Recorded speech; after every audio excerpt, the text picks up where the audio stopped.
Tonight, I'm gonna have myself a real good time. I feel alive, and the world, I'm turning inside out, yeah. I'm floating around in ecstasy, so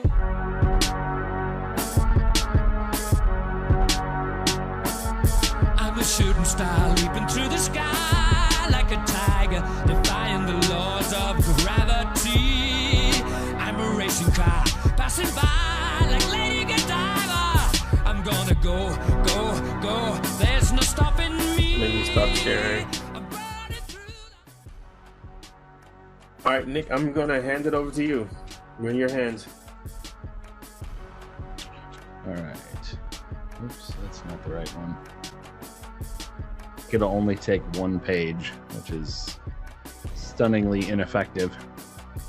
So here's what we're kind of do. So I'm not too much worried about this too. So I guess let me start out by telling everyone right now, this is going to be a super unorthodox and hopefully good participation type of presentation. So I've given this type of training quite a few. And the one disclaimer I want you guys to understand, I'm not showing you the way to completely hide yourself in a sock puppet. I want you guys to really understand that to really be effective and do, those type of sock puppets, you have to not only have, more operational security, which we talked about, but you have to have a really rigorous set of creation. Meaning you have one laptop that you didn't purchase, you got from cash from somewhere on Craigslist that you've never wiped. You only use like a Starbucks Wi-Fi or Target Wi-Fi, and you never ever turn that laptop on in any place that you work, eat, sleep, or visit. So I want to make that apparent though. Like the purpose of today's exercise is really not to give you guys the tools to go after what I would call a true threat actor. It's more to give you guys the ability to start creating accounts in places so you can start poking around and do it safely because you're not exposing your identity. So there's a couple ground rules too. I can tell you that you're probably going to run into the Facebook blocking dilemma. At least one of us will hit that tonight. Meaning when I'm going to walk you guys through how to create kind of an anonymous email. We're going to create a couple too. So hopefully you guys have, well, obviously I think you guys are on computers unless you're dialed in, but I want you to actually kind of go along with me and I'll show you the progression of what I do. You can go, and I'll re-highlight this as well too, but typically I always start in mail.com and then I will move that account to like Gmail or Yahoo or something else, depending on what I'm trying to get into. And once again, I want to make it very clear that when you step outside of mail.com and you start going into one of the big three like Google, Outlook, Hotmail, there's much more tracking that goes along with those. And it becomes, again, you can expose who you are and your identity. So another thing that I typically do, and again, you guys don't have to do this. I want to tell you it's perfectly safe to make, what we call sock accounts or sock puppets. It's not illegal. There's not really morality around it, in my opinion, unless you are using these accounts to trick people to talk to you, to give you money, or you're starting to step over, that morality line. And once again, I know I can't tell you that or what that is for each one of you guys or girls. I don't know if there's girls here. But just remember that you don't want to abuse. This is something that's super simple to learn and super simple to do. But again, it has a high abuse ratio if you really go down that road. So just be careful. So typically the first thing I'll do too, and I know this is a little hard to show in the state that we're in now too. Actually, I can show you my browser. So I'm connected to NordVPN through a browser extension, and this is pretty much the first thing I spin up. Now, if you guys know this or not, that's going to show up. That's not going to show up. But if you look up what my IP is right now, so if I go and do just a simple, what is my IP? I get 89.187.183.173. So if we go in here and we go through any of the sites that'll identify what this is, almost always it comes up as NordVPN or owned by NordVPN or NordVPN space. This is one of the few that I've seen that it actually is not. It is not labeled as NordVPN, which I'm very surprised. The reason I call this out, and this goes back to exactly what I just said to you guys in the beginning. If you're really looking for anonymity and you're really looking for a good sock puppet, you really can't do it inside your house. So what you could do is if you have like a burner MiFi, like one that you just have for, I don't know, 30 minutes or an hour, and you just burn through 5 minutes running through your process to get them online and get them in there. But you will eventually find better success in using free open Wi-Fi. Does anyone know why that is? Can anyone give me an idea why that might be? Why would a VPN not be great to use for our case right now? And you're not allowed to answer, Otha. If it's not a free VPN, if it's a VPN that has your account attached to it, that's paid, you're tracked that way. That could be. That absolutely could be. But what does anybody else? That's not wrong. That's not wrong. But I'm looking for a little bit more of a specific reason why. The nodes that it comes out of? Yes. Can you tell me more about the nodes?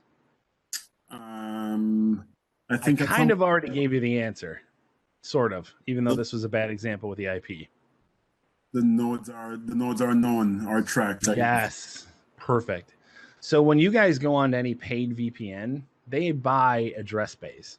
And I'm going to be dead honest. I didn't check, what particular one. I'm sure I can recycle my IP.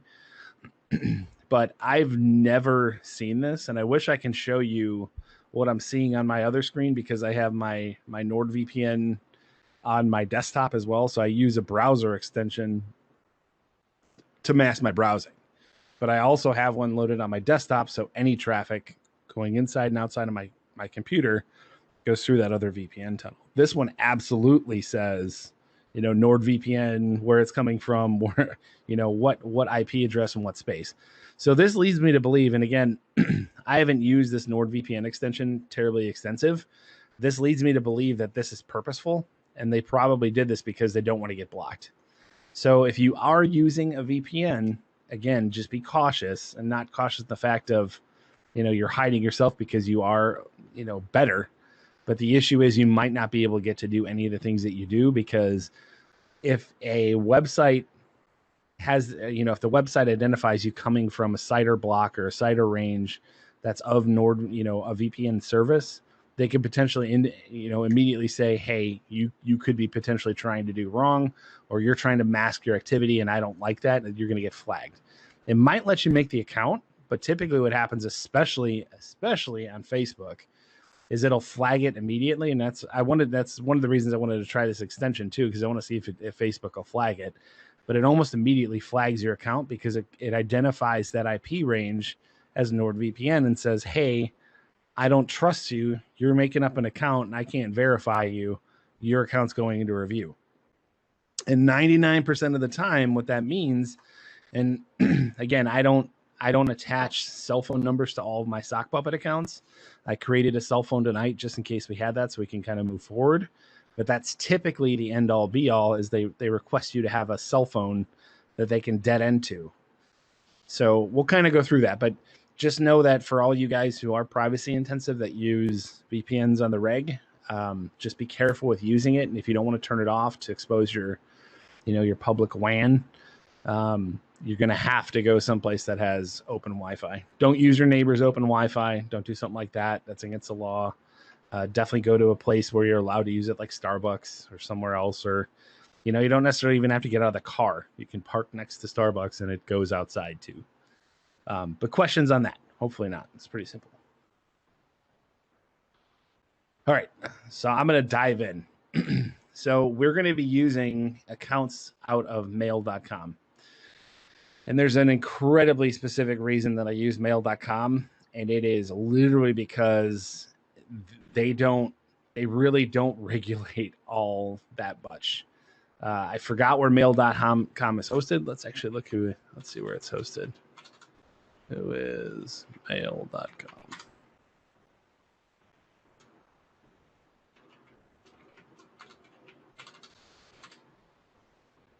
All right, they are out of. Oh, look, everything of theirs is redacted, and they're behind a domain robot, so they are completely black holed. So, with that being said, the reason why I use this one, first of all, it's free. They don't dispute who you are or what you create. And the other really crazy thing is you can pick these weird off-the-wall domains to pick. So I'll give you guys an example. Let's say you guys get a target, and I'll give you an example from, my volunteering with OSE.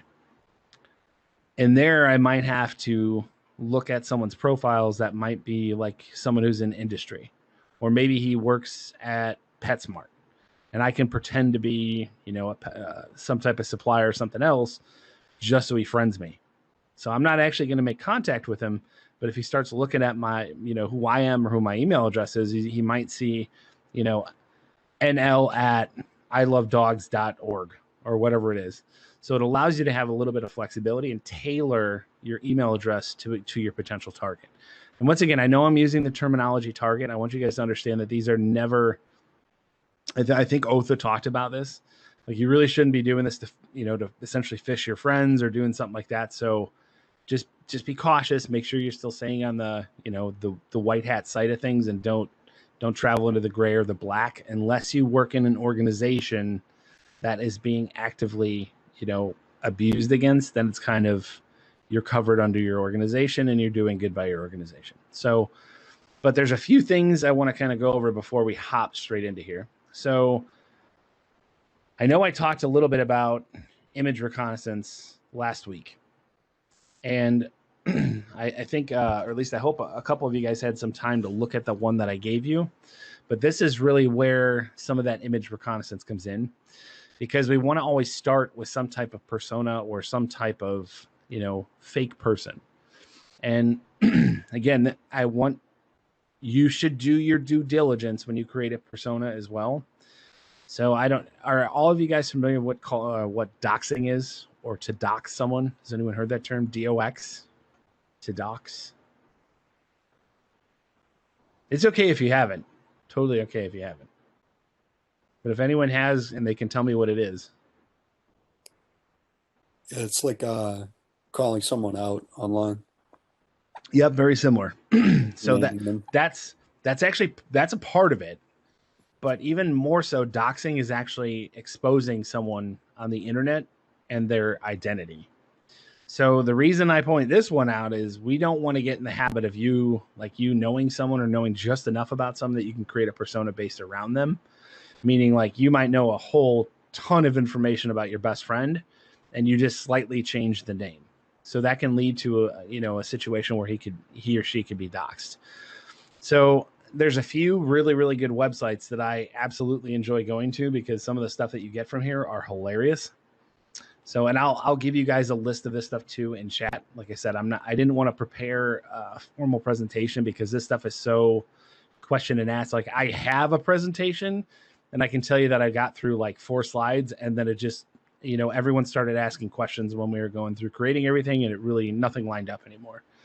So the best site I can tell you, if you never forget these two, I think I've told you guys this before, but I'm a very lazy animal.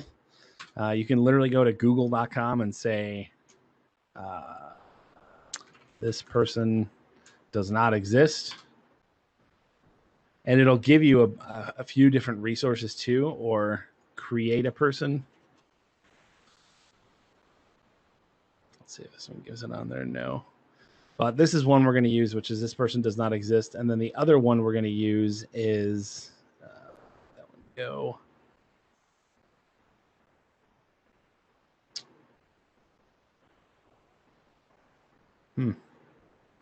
That's interesting to know. That would be why they didn't save before. But we're going to actually use this as a picture. Can anyone tell me why we'd want to use this site? Has anyone ever seen this site before?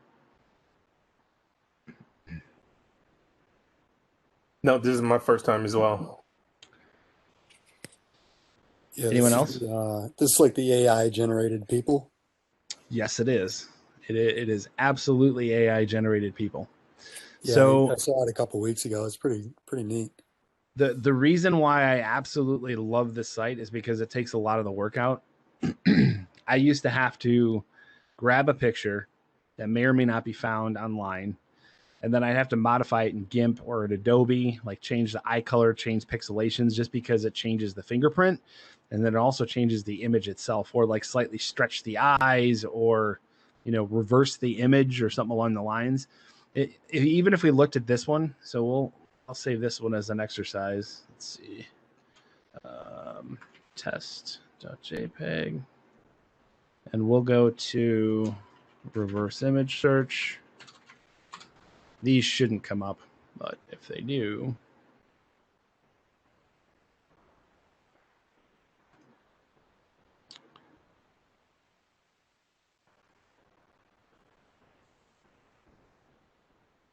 zero matches. So again, we want to be very thorough.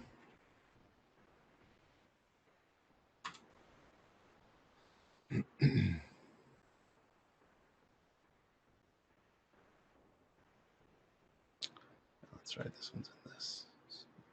To image it. Drag it over.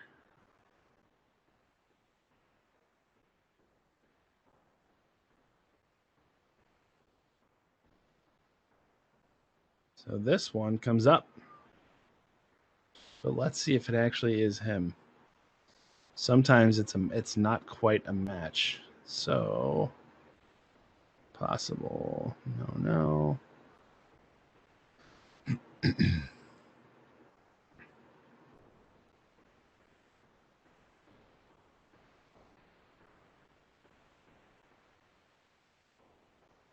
So it's definitely not him. So this is a good picture. That's kind of what I'm getting at. But you guys will eventually run into something like this too, where you'll have to kind of go down and make sure that this picture doesn't match. If your picture ever doesn't match, definitely don't use it, because 99% of the time it comes out of stock photos. I can tell you, I'll admittedly say I don't have a good grasp of where these pictures actually come from, other than I know that they're AI generated. I have no clue where they come from outside of there, but I know they're not actually real people. They're completely fake people. Now, the other one that we're going to want to use tonight too is fake name generator. So let me give you this one in chat. Hold on. And if you guys are stuck or you're not sure where I'm at or what I'm doing, I want you guys to stop me too. You guys are not going to offend me at all.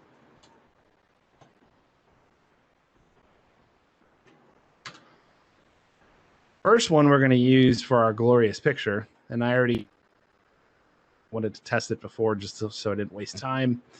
But the second part we're going to do is we're going to actually figure out what persona we want. So I know we're kind of hog-tied a little bit around using the sharing. Let me see if I can maybe add. No, let me add another screen in. But we're going to also pick out a fake name generator. And I can tell you that everything that you see on here is 100% fake. This is not real people. This is literally, I don't know how, once again, I don't know how they do their picking in here or how they mash the stuff together, but they literally, I guarantee they literally have database of stuff where they just pick and spit out, an A, B, C type of, like A being Helen, B being Jay, and C being Wooten. This person probably exists in some way, shape, or form. But the other thing we want to make sure, at least, on the surface, we want to make sure that they don't get found through what we're doing and get doxxed. So look for a different one.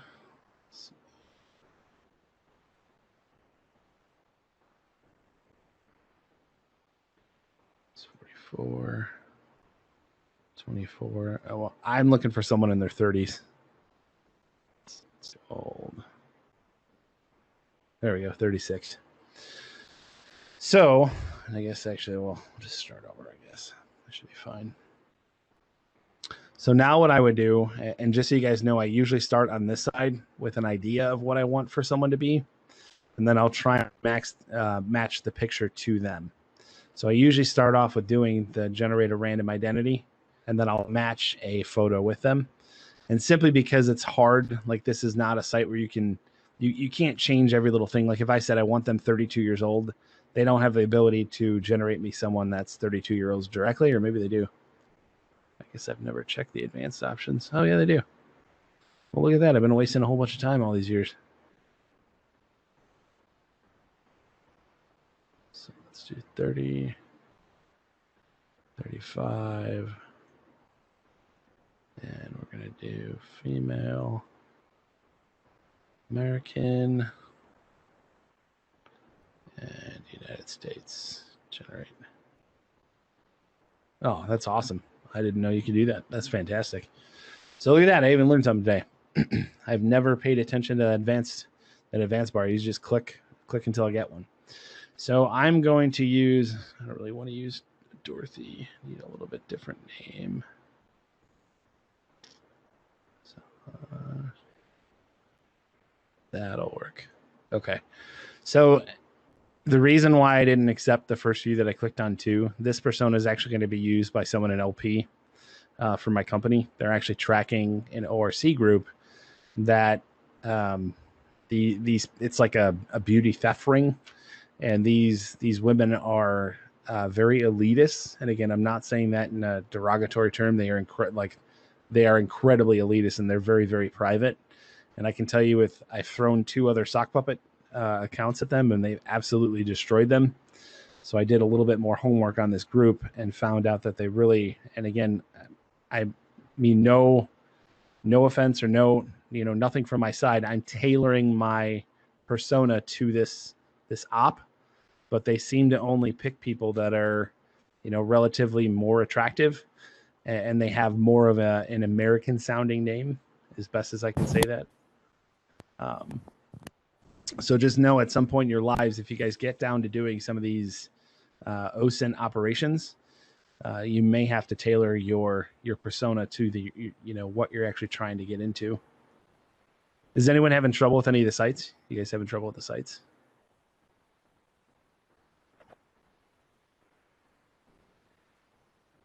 No, I'm just clicking through the pictures as well. All right, so let me know. I'm gonna do the same thing. Let me know when you guys all find something, because I want you guys to end up by the end of tonight with a sock puppet if possible. Then you can start. There we go. That one will work. Save this one. Actually, I might use the other. I think I'm going to use the original one I did. The original one was a little bit better profile. How you guys doing? Did you guys figure out a persona you guys want to keep? Where are you guys at?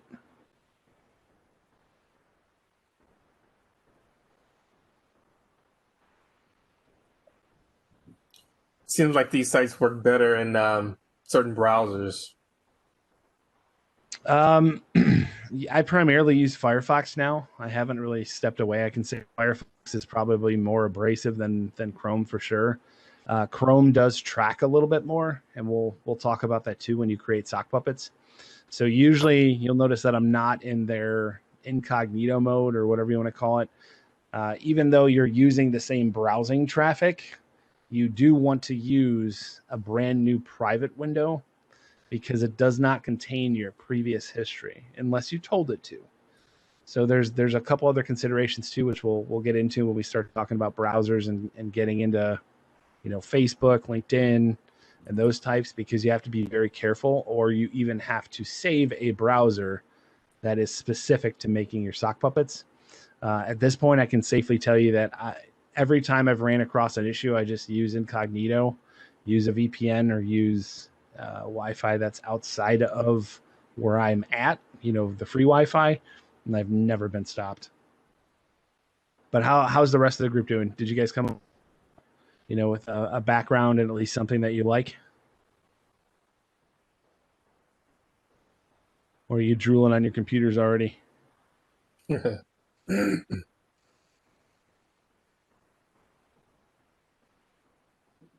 I'm just clicking around as well.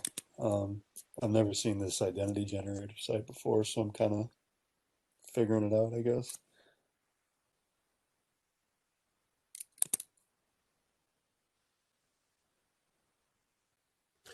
And another thing too, Nick, I noticed that you picked someone in Champaign, Illinois. So I guess the rule of thumb is when you create these sock puppets, you want to make sure that you know something about the area that you're in, right? So say, for example, if I'm creating one in New Mexico and never been in New Mexico, that I don't have enough information to kind of populate this fake profile, right?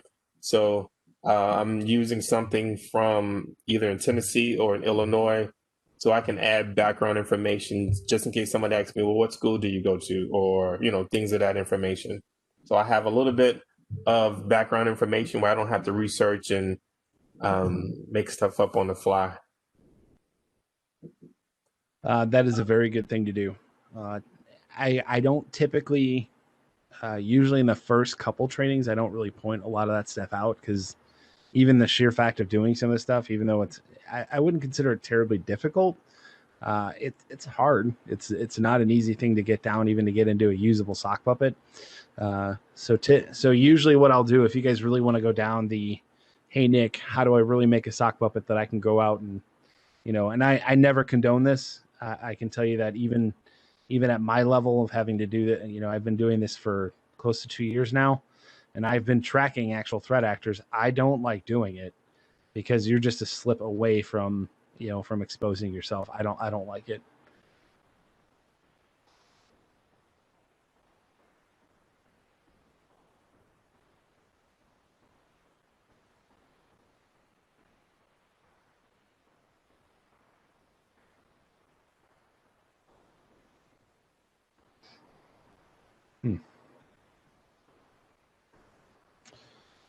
So yeah, it looks like all my notes got wiped out. I don't know what the hell's going on with my OneDrive or my OneNote. That's unfortunate. Let me look these up for you guys then. So it looks like I'm not prepared, but I was prepared.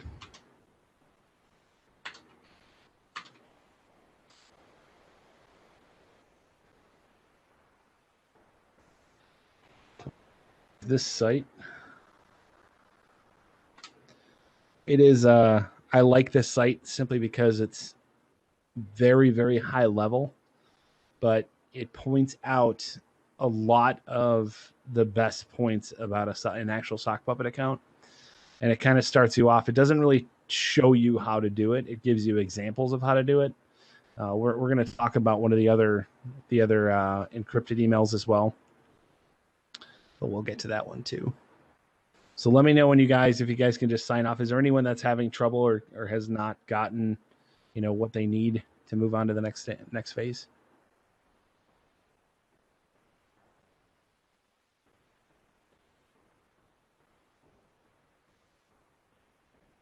I think we should be. I think we're good to go to the next phase. So now what I want you guys to do, and this is where I know I've talked about this in the past with keeping notes, but I want you guys to open your favorite note-taking app, whether it's, Notepad in Windows, Nano, or whatever you want to use in Linux. If you want to use OneNote, but open up something, get a white piece of paper. And what I want you to do is I want you to take this stuff that's in here. I usually don't take the GUID or QR code. It doesn't matter if you do, but this is really going to be our basis. So from here on out, we're going to eat, live, and breathe Kayla Howell. So I don't want to forget about things that I've done. And I like I said, I apologize that we can't get to my other screens. I'll have that fixed for next time. But paste that into your white page somewhere. And then paste the pictures, whatever picture that you put the picture in that notepad if it's possible.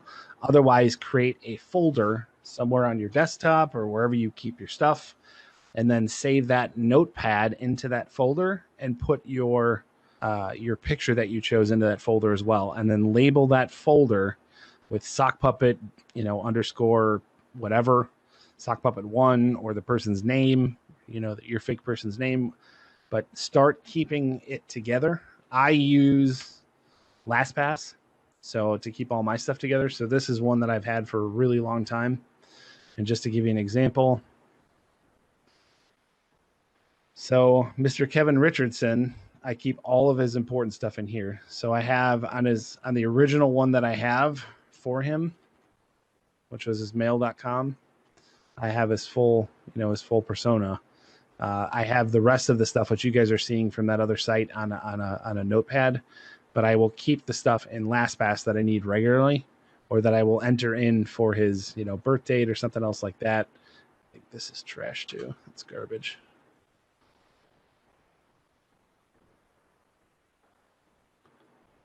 But I like to save them in here just because it's easy for me to, to get them. And I know this is a password manager. It's definitely not meant to be a notepad, but it has the ability to do it for you.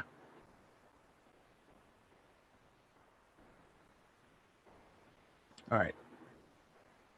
I'm assuming you guys by now probably in. These are the places we're going to go.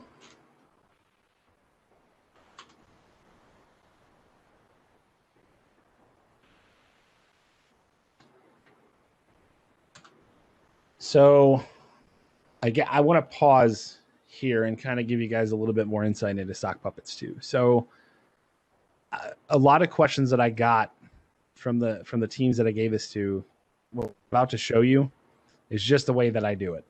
There is 50 different ways to do the same thing that I'm about to do. And once again, like I said, I don't really recommend you going to Google or to Yahoo or Outlook. There's other tracking stuff that go into there. Where I have not seen the same thing in mail.com or Proton Mail. Proton Mail can get you in well too. Proton Mail is actually linked to your own personal PGP code or PGP key. So if someone manages to get that, like if you didn't keep it in a secure space, you just exposed it. But once again, the mail.com is not encrypted either. Since this is a sock puppet account, and we have the chance of having this thing get flagged by, Facebook, Twitter, or LinkedIn, and we don't want that to happen. I typically, once again, go back to kind of a really not a ton of work do I put into these until I get into Facebook or Twitter or LinkedIn. So like I said before, I always start with mail.com. So if you guys go to mail.com and literally go to sign up,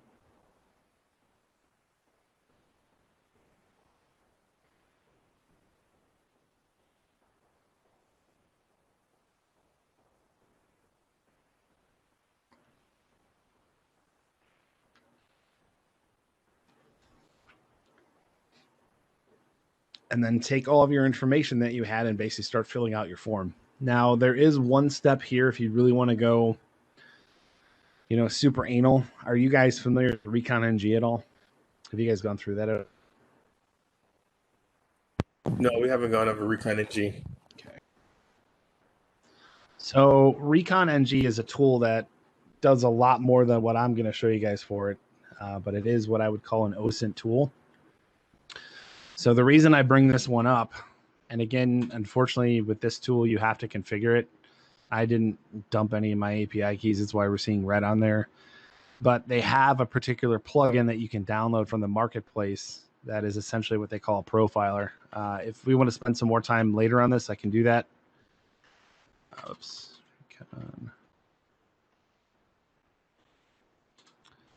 So what we're going to do here quick, is it option set? I don't remember that. Set source.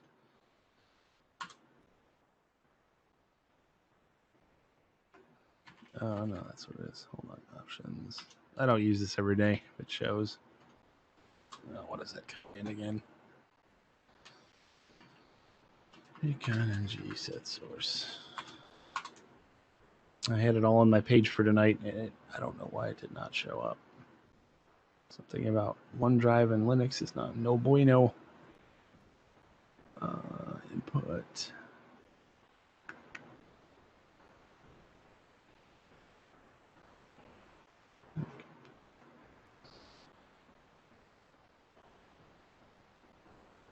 Throw this one in the chat too. This is a pretty good overview of it.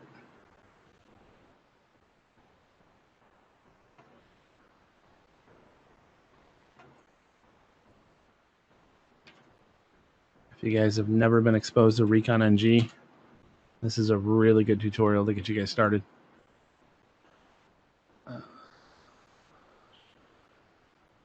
Oh, that's what it was. It was right. So the reason I bring this one up, and more specifically to Profiler, so remember what I said about doxing. So we want to try and create a username. I more often than not, I'll use some type of combination of their first and last name. So the woman that I picked, her name is Kayla Howell. So what I will probably do is do like K Howell. And what Profiler does is it'll go out to every single social media that's been loaded into this thing, and it will tell me if this username exists. So this one exists in a few places. So we want to be careful. And the reason, like I said, we want to be careful with putting other people that are legitimate at risk. So usually what I'll try and do, this is way more than I think that I would ever want to be, involved with. So I'm going to pull the plug on this now. And so we'll do Howling K.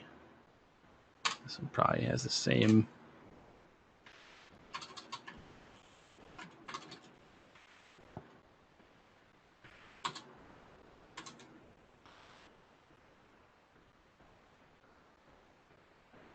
Post.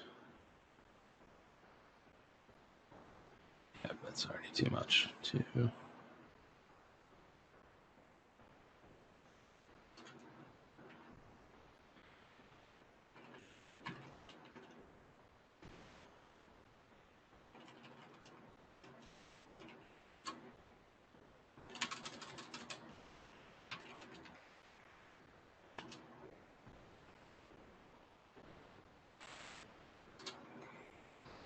When was she born? 85.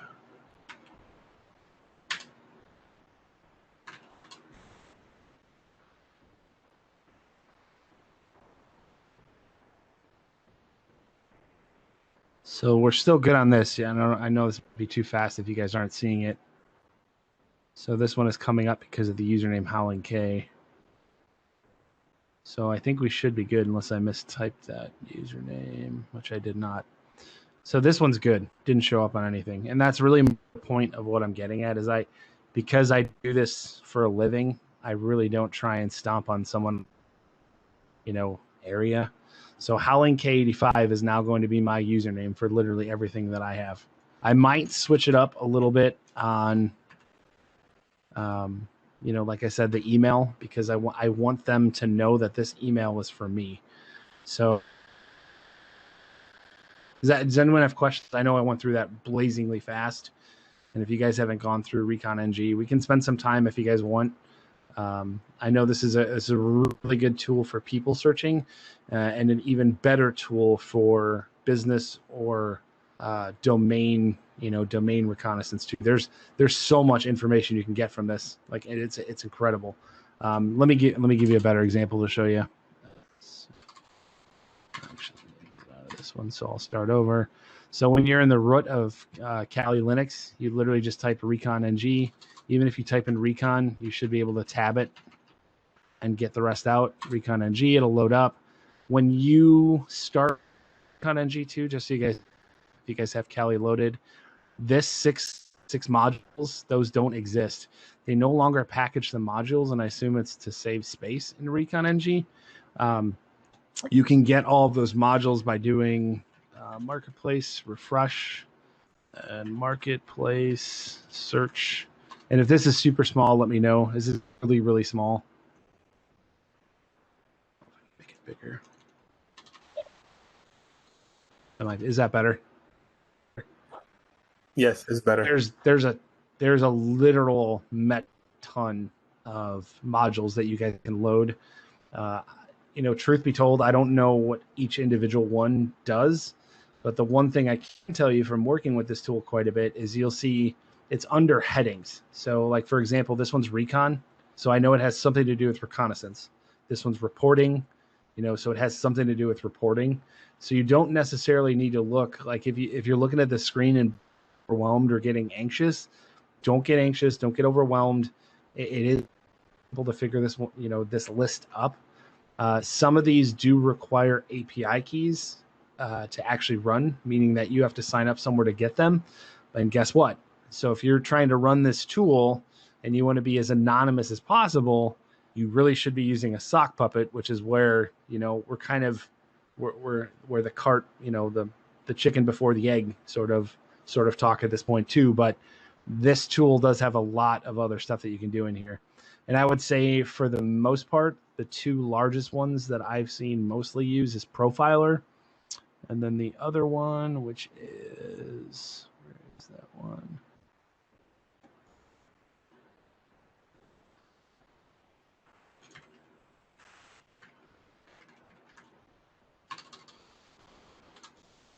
Yeah, the one, Hacker Target. So this one will actually give you a domain dump, a really good domain dump. But those, you know, the profiler, which is, whichever one this one down to, this one, the name check one, you have to have an API, and I believe that's to a specific site. So it'll use your API to bounce off searches. But I can say in the beginning, I started off using Pro and using Hacker Target, but it's a good tool. It's an absolutely phenomenal tool. All right, let me switch this. Okay. Questions up till now? I'll pause. I know that was a lot.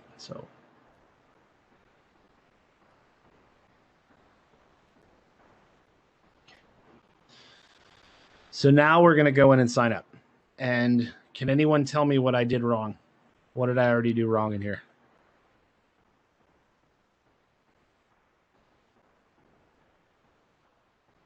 Monty gets a brownie points. Phone number. Could be. What else? So notice what search I'm in. Did I go into incognito? Oh, you're not in. Right. Yeah. So this is a good thing, right? And I talked about this with OSINT. You have to come up with a process. I had my process that I was going to show you, but for whatever reason, I don't know why OneNote didn't save it. I was going to literally dump a process into chat. I'll type it out while you guys are registering it again.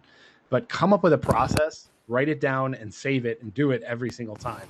Because if you don't, and I did this purposely to show you guys, if you don't remember your process, you're going to run into some problems here.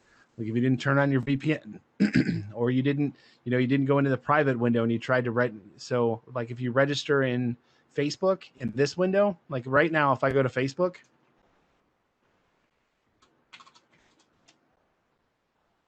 it should bring me right into my account. So it already identified my account on this browser with my IP address. And I can tell you I had another one in here too, because I stupidly opened up my actual Sock Puppet account that I have in Facebook. And it linked both of them and asked me, and I don't remember which box, but it asked me which one did I want to load. So that is exactly why we don't want to get into coming into Facebook and the one that has anything that's saved or cached. The other way around it, and we're going to go through this too, but just know that it is a good habit of clearing your cache before you do any of this. But we'll go through that too, and I'll show you in Chrome and Firefox. So let's go ahead and create our mail.com. Just use the plain old, bring up a private window, go to mail.com. If you signed up already, it's okay. I do this a lot with the mail.com one for this exact reason, because then it gives you something to remember too. So if you run into, is that not the right one? No, that's the right one. It's just taking forever to load.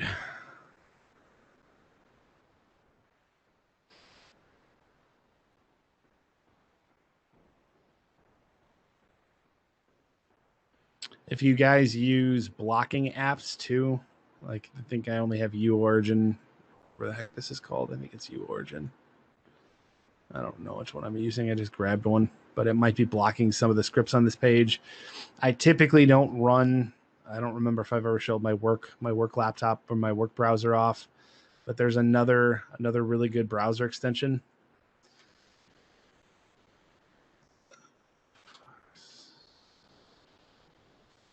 And the reason I don't use it on these is because I'm really most of the time not worried about scripts or something running on the pages like I am with my work PC. Because if I make one bad click on my work PC, it could be not great for my company. We're getting this page because of this IP address, by the way. So our browsing traffic is being routed through Nord, which is why it's acting all crazy. And I'm also not seeing the CAPTCHA, which means that we probably need to turn this off. It's blocking it. It's just slow. Oh, we can let that go. We don't necessarily need to do it. So go ahead and sign up. And then if you guys run into problems, let me know. And I can try and work you through the problems. So I'm working in my incognito browser window right now. So this is the one. This is what I was telling you that you get. You might get this if you're using a VPN, just because your traffic doesn't. However, NordVPN. This might fail with Nord. Google really does not like hiding your identity. Google. No scripts on here. Well, it's fine. We don't need to worry about that now. But long story short is we're just going to sign up. Like I said, I'd recommend using. So usually when I create one like this, I will literally just use their first and last name. That is pretty much my go-to with when I create my sock puppet accounts. No, she's a Mrs. And then make sure don't click next either. I have found myself a few times where I've clicked through here and I've put my own information in there. So don't put your own information. Don't be like Nick, but actually get the right information. So 2185.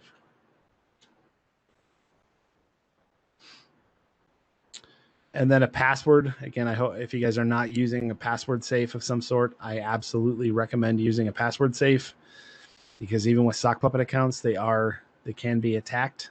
I would not recommend a insecure or any other password that you guys use in your daily lives right now. Come up with something unique. If you don't have one right now, go to dinopass.com. And I show you the site not to tell you guys that you are kids, but it's a password site that's been made for kids, and it is fantastic. It gives you a very simple. Typically, I think another more secure password. I think about 11 to 12 is really where it caps the character count at. Oh, this is awful. This thing really does not.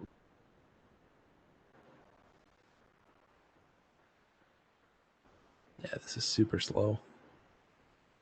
That's the other thing. Like I said, I've been testing out this extension in the browser. I already don't like it. This is way too slow.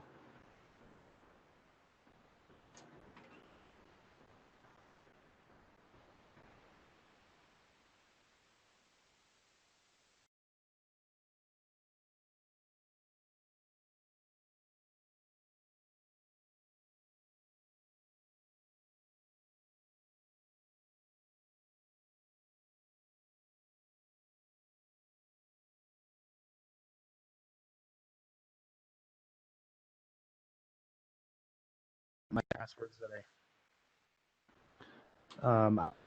and for my passwords at work, I don't necessarily leave it as short, but I will. Is this not pasting over? But I will use that site simply to. Do you guys still hear me? Yes, we can still hear you. Yep, we can hear you, Nick. One that you like, use it. It just replaces some of the stuff to make it easy. But I can tell you, I can remember Giant Snail 29 faster than I can remember this. If I go to generate an actual password, I'm not going to remember that. There's no way in hell. Or maybe I would, but not for the 200 accounts that I have passwords that I have to remember. And I absolutely don't recycle passwords. If you guys are super, super security conscious, this is what, 1, 2, 3, 4, 5, 6, 7, 8, 9, 10, 11, 12. So this is 12. This is not a bad password. But what I will probably do is I'll start adding other characters. Like I'll add at one, or I'll try and spell out another word or another phrase just to make it at least a minimum of 16 to 18 characters typically. But it's truly up to you guys what you want to do. I always recommend a bare minimum of 16 to 18 characters. And I can tell you that, not to shame you now, but my 9-year-old is able to remember that. So do it. 18 characters. But, all right, so let's go back here. Well, what are your thoughts on using the Firefox built-in password generator? You can do that too. I mean, as long as I'm not all that familiar with it, but as long as it doesn't save like your previous ones. So LastPass actually has a function built in that it'll actually save your last passwords, but you can't get into it unless you're actually in there. I would say that's perfectly fine as long as it clears its cache and someone can actually get that out and then reverse your internet history and then kind of put 2 and 2 together. I would say you're perfectly fine using that. Absolutely.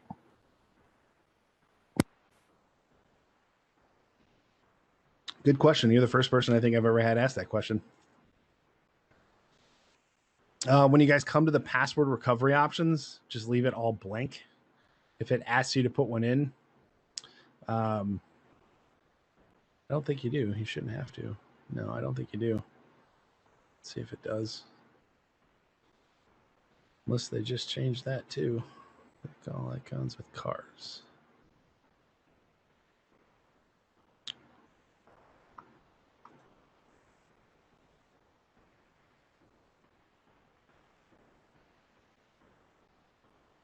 Let's see if it goes through. No, it's really going to make you do it, huh?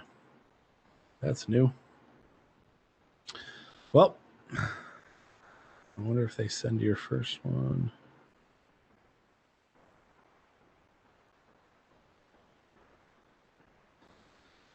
Well, that's new. I don't know when they did that. I haven't created one on mail.com in some time. Probably a month. It's weird. Let me do it on mine first.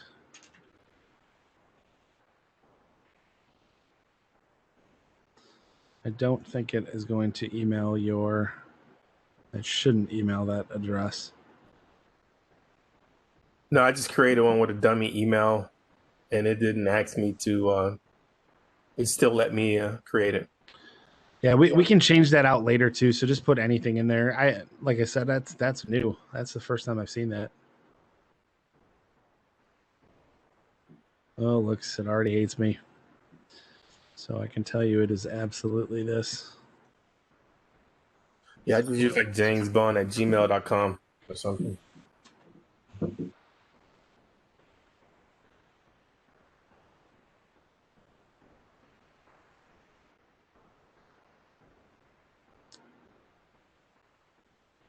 All right, so like I said, I don't know why it's saving this one in here. We're going to add it anyway, because that's the email it pulled out. We'll come back to that. So whatever password to, and I skipped this step because I'm just used to going back here and grabbing the password, but make sure you guys are going back to your notepad. So I have my username. I have my email, which I made Kayla Howell 85 at mail.com. So make sure you're keeping a record of that stuff on here now. So we're going to go through and activate the account. And it should just be a couple seconds and it dumps you right in. I don't care about cookies.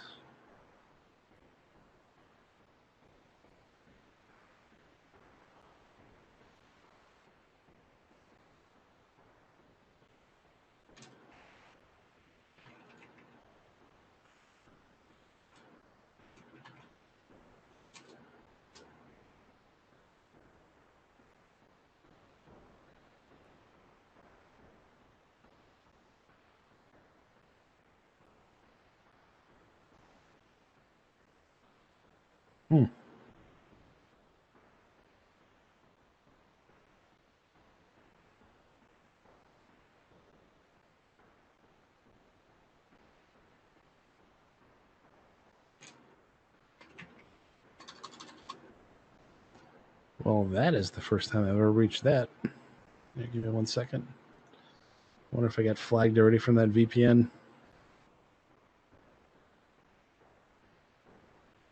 Anybody else run into problems with getting that set up? I did once I did the generator account. It just let me right into the mail.com account, my inbox and everything. Okay. Is everybody else in the inbox? That's what it should have done. Doesn't like me.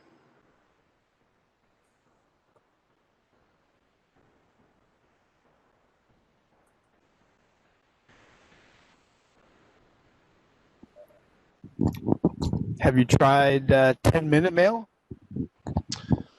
I've heard of it, but I have not. There's a really specific reason why I use this one. and it's when you guys get into your inboxes, I'll show you. It's because you can modify your domain, so you can actually use one account for more than one thing. And typically I can tell you my very first sock account that I have, even in mail.com, I think I still have it up. That's that Kevin Richardson account. That is the one that I started using for recovery mail too, because I have, I think 4 or 5 different emails assigned to him. So let's re-sign up. Like I said, this happens too. Like you will get flagged. Like what you saw me go through, you absolutely will get flagged at some point in your life, and you're going to go, what the heck, or what happened? So this is perfectly normal. I wouldn't describe this as anything outside of, 10,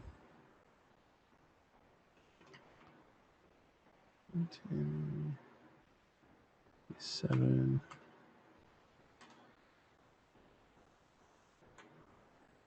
So I would like to have multiple browsers up.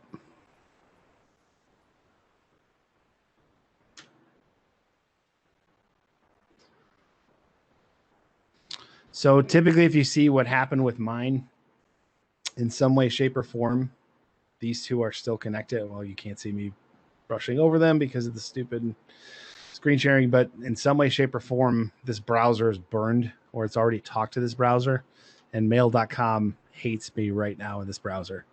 So I'm going to walk you through another step. If that happens to you, and typically this is the other thing I'll tell you as well. I didn't want to overwhelm you guys and get you into this crazy long process, but typically I will almost exclusively use Chrome to create my user accounts, because Chrome has a lot more usable trackers that are built into it, so it looks more like normal traffic. The other thing too is you want to clear out your history. So if you go through your history in here, not this one. I'm going to go in incognito. I hope it didn't flag my IP. If it flagged my IP, I'm going to have to hop on my MiFi, which that has happened before.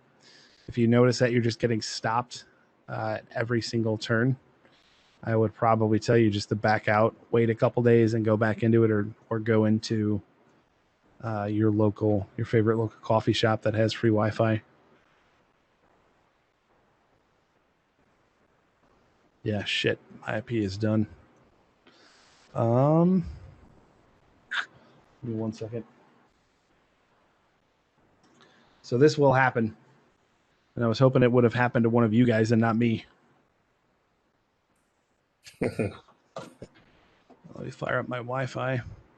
My home IP is Google absolutely hates my home IP too, because I do so much pen testing for my house to Alta. So that's another reason I'm pretty sure I'm on somebody's CDN list somewhere. And that's probably why. It probably flagged me for some type of malicious or suspicious traffic. I can also try this too. Let's try that. So Nick, while you're doing a quick question for you, someone just texted me. When you are, like you mentioned about that group that's trying to steal stuff from Ulta, right? That beauty ring. How did you find that particular group? Was it just through, what was the method that you did to uncover that? Can you repeat? I hopped on my VPN again. Okay. You were saying that when you that there was some sort of high theft ring that was targeting your organization. How did you find that particular ring existed? And you don't have to go into it now, but just something later on that someone asked. Yeah, that's actually a great question. So it's pretty hard to find them. And a lot, I can tell you. So the term we use, I guess, interchangeably, we call it an ORC group, which stands for Organized Retail Crime. And the reason they're lumped into there is because it supersedes like regular theft. Like I'm not talking about like the dumb 20-year-old kid who doesn't know any better or might not have money and that's how he's living, to eat, like him coming in and stealing stuff off there. I'm talking about the actor that, they legitimately leverage bad pathways to gain something for the money. Like, for example, we talked, very good in depth about ATO or account takeovers. and those are particularly simple to use for ill-gotten or bad gain. So for example, and again, I don't know how much I can go through this theft ring with this being recorded, but I can give you a kind of a typical thing. So they'll usually do one or two things. So most of this, and I'll call it attack profile, you'll really see it happen in one of two ways. And either it's straight up ATO, which is where they just get customer accounts that have points, and what they'll do is they'll modify the account enough to where it looks like them. Whether they change the address, they might change the first and last name, they might change the username or whatever else on there. I've also seen to where they'll call into guest services and they'll say, hey, I just got married, or I did a name change, and how are we going to prove that? We have no way to prove it. So we pretty much say, okay. And then we put notes in the account to say, hey, this happened, along these lines, and this was their logic or the reasoning behind it. But we, for the most part, we try not to stop our customers, which I'm assuming if you guys are in a retail environment, it should be the same, the same type of thing. So that's one method. The other method of theft that we see very often is what we refer to as gift card theft. I can get into credit card theft too, but it's credit card theft for most companies because we don't necessarily own the credit card. And again, I want to say right now that these are my own expressions and may not reflect my company's, but for the most part, it's not really regarded truly as high as like gift card, because we own our gift card bin range, right? And we own our customer profiles. But a credit card we don't necessarily own, and we don't. It really wouldn't come back badly to us. It comes back more badly to the credit card company. So again, do I think it's an issue with credit cards? Absolutely. Do we do our due diligence to stop the credit card theft? Absolutely. I'm just telling you that it's not. We usually don't see a focus on that because too much is outside of our control. I can't go to our computer system that we have and cancel that card immediately. There's a process that we have to follow on the back end to reach out to those organizations, those companies, and say, hey, this is theft. And then they have a whole internal process to absolutely prove it's theft, because I can tell you that there's some people out there to where they will, they use their own card and they are just trying to make a buck. And they think they can get away with things, and they don't realize the amount of money and backing and profiling that a credit card company does. And they might try and say, hey, my credit card was stolen. And they don't realize that the credit card company will go to a company like Ulta or Target or, whoever else has a box. And they'll say, hey, can you provide me with the video to that? And they'll go down to there, and then they'll start pushing a case onto the person who called. So don't see a ton of that. Gift cards, on the other hand, see absolute metric tons of gift cards. And we see it in, even the same way that ATO was done, like using Black Bullet, Open Bullet, those kind of things, because you can do what's called brute force enumeration. And what brute force enumeration is, you might not know, is everyone familiar with what a bin range is? I keep saying bin range, but you guys know what a bin range is? I don't. Okay. Do you guys all have your wallets on you, or your purses if you're female? Or maybe you do have a wallet and you're female. Pull out 2 of your credit cards. Just look at 2 of your credit cards right now. So if you look at your credit cards, and if you don't have one near you, I'll kind of give you the synopsis. So the very first 6 digits on your card, identify your card as where it came from. So those first 6 digits it tells you whether it's a Visa or it's a Discover or it's a MasterCard. And then the rest of that junk that's behind it is your account number. And I'm very much oversimplifying this because there's other stuff that they put into some of those numbers. The actual account number might actually be smaller. But bin range for the most part is just the starting first 6 digits on that credit card. And what they'll do is they can say, well, hey, I went to Ulta last week and I see their card number on there, and I'm a smart bad guy, and I know that. And same with gift cards. Gift cards are very similar to credit cards in that way. It's a different reserved space for your gift card. So for example, Discover might have like the number, and again, I know I just told you it's 6 digits, but for simplicity, they might have the numbers from 1 to 10. Then Visa is 11 to 20. And then MasterCard is 21 to 30. So what they'll do is they'll set the gift card range outside of there. They'll say, hey, your gift card range is 110, 110 to 210. So we have 100 different spaces that we can put into there. So the bad guys know this. and it's not hard to get bin ranges, which is why, you can go, there's literally websites called bindumpster.com. Or if you go on the dark web, you can get you want. And what they'll do is they'll set, what they do is essentially a count up. So for example, if I'm trying to enumerate a Discover card where I said it's from 1 to 10, I'm going to start at the number 1 and then just start adding random digits after it to fulfill the 16-digit card number. So it'll be 1 and then 1, 1, 1, 1, 1, 1, 1. And then 1 and 1, 2, 2, 2, 2, 2, 2. Excuse me. So it takes some time to go through, and it's not particularly difficult to find as an attack, because if it's coming from the same IP or even rotated, we have tools that'll show that fingerprint that, hey, this fingerprint is rotating through, hundreds of thousands of gift card numbers, and these are the ones that they actually found that were good. Now, and I know we totally went off path here, but there is one extra thing that most gift cards have now, and that's that PIN number. So what do you think they do right after they brute force so they get a known good gift card number? They go right back and they say, well, let's start brute forcing the PIN. So I have these 50 gift cards that I know are good numbers. Now we're just going to brute force the PIN, and they just start right back over. So, and that doesn't necessarily happen on, for example, like a company as large as Ulta or a company as large as Target. There's typically it's more often than not happens in the third party vendors. Like a middleman or a broker. Like, you can go into Jewel right now and you can go buy a Target gift card. That's considered a third party vendor, even though it's not online.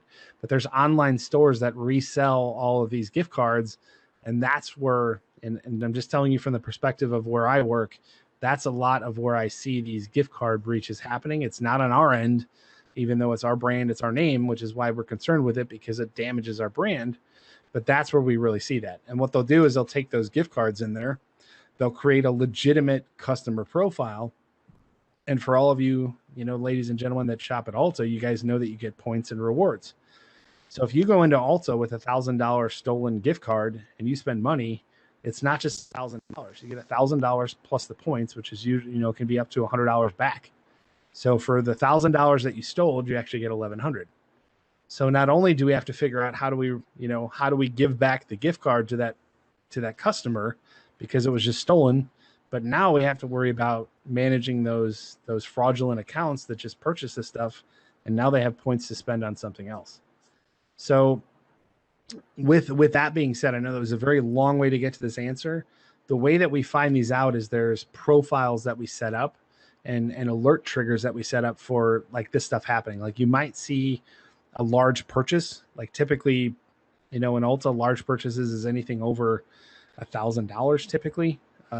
There's a lot that come up to 1,000 and tons in between. I can't tell you those metrics because I'm not actually on that team, but they have a very good range. And when they have outliers, or when you start talking about the stuff, data science to support it, where they see things that are just not in the norm or not in a normal purchasing pattern, that's when they get flagged. But when, occasionally we find one that we get flagged, and then we realize that, hey, there's 4 or 5 or 6 or 7 different people doing this at the exact same time in different states. And then we have something to look at, and then we can put it together as a theft ring, or however you want to do it. And that's very, it's a super oversimplification of it. There's much more involved to really, tying, or saying 1 + 1 actually equals 2 and not 15. But that's kind of where we do it as far as a retailer is concerned with identification. Does that make sense? Hopefully. I know I went through a lot again. Yep, makes sense.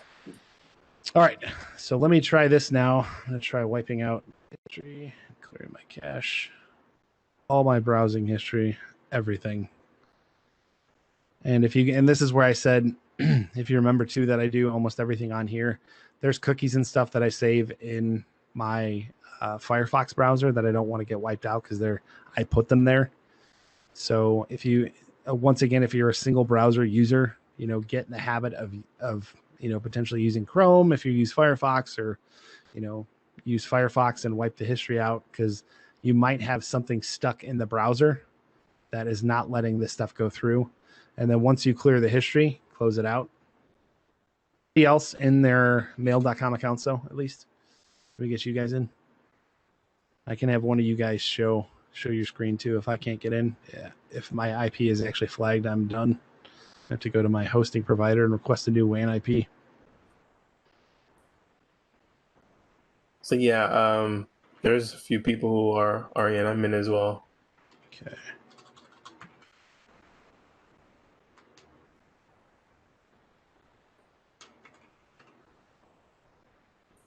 Oh, there we go. This one worked. So see, that simple step. I got on my VPN, cleared all my cache out. So it either flagged my IP, and again, I'm not going to change anything now, because if this went through, I know the rest of this form will go through. So I don't want to mess with this. But once again, I can tell you while I kind of type away here, some of the common things that I do when I do these, I create them in bulk, and you'll notice that they're not terribly difficult to do. Usually the difficulty comes in when you start getting into Facebook and getting into LinkedIn. Like if you can get into LinkedIn without getting flagged, it's kind of like what I would consider the holy grail. LinkedIn is a super, super difficult one to get into. Let's start a new generate password, copy. But if you can get into LinkedIn without them forcing you to show a driver's license, you're doing pretty good. That's a very, very good thing. This one.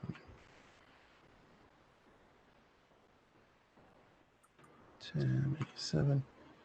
And then her email is 19.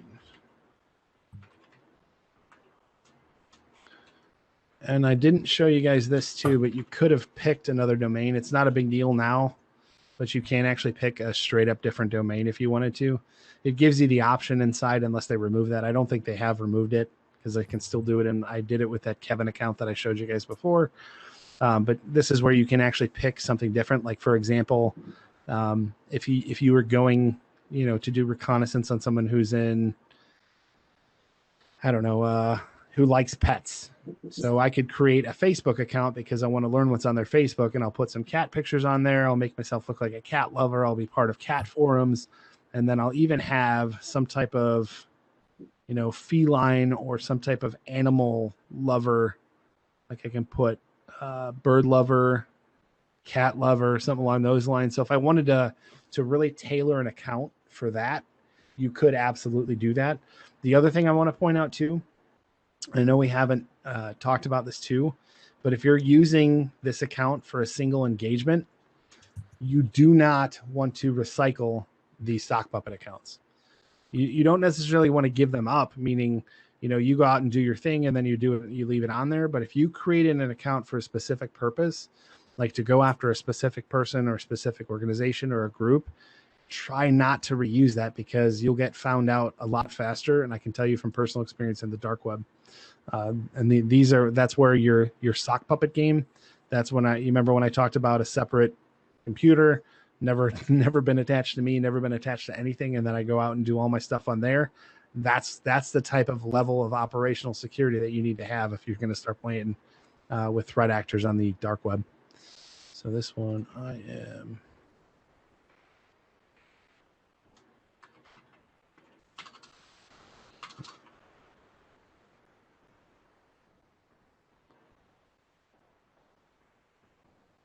Does anyone have questions? I feel like I've been talking for, was it an hour already? Half an hour?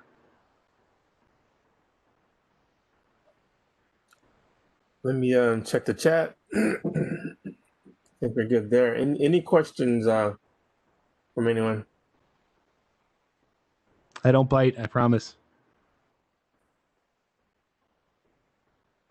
So let me ask you a question. So if these email accounts are not usable, you hear me? I'm sorry.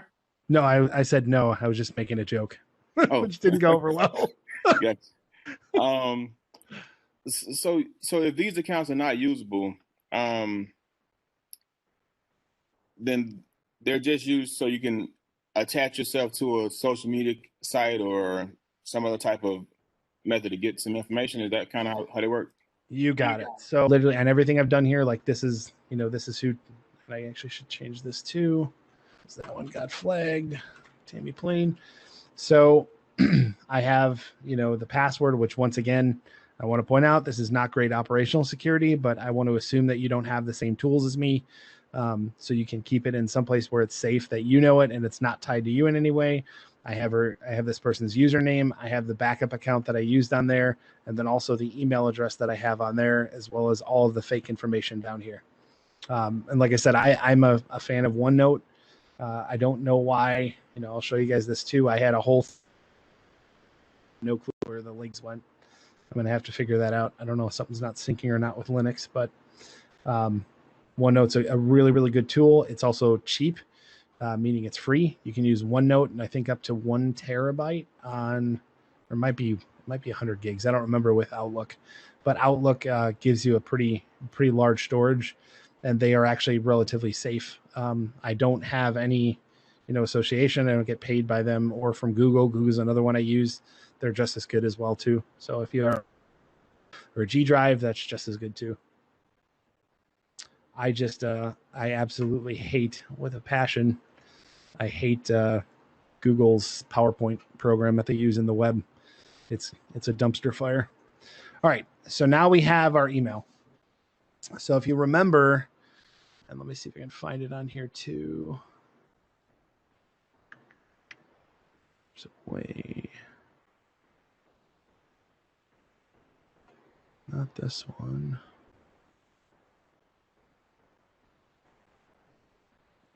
Excuse me. So, Nick, if these email accounts are used for this purpose, why are they not flagged by all these providers?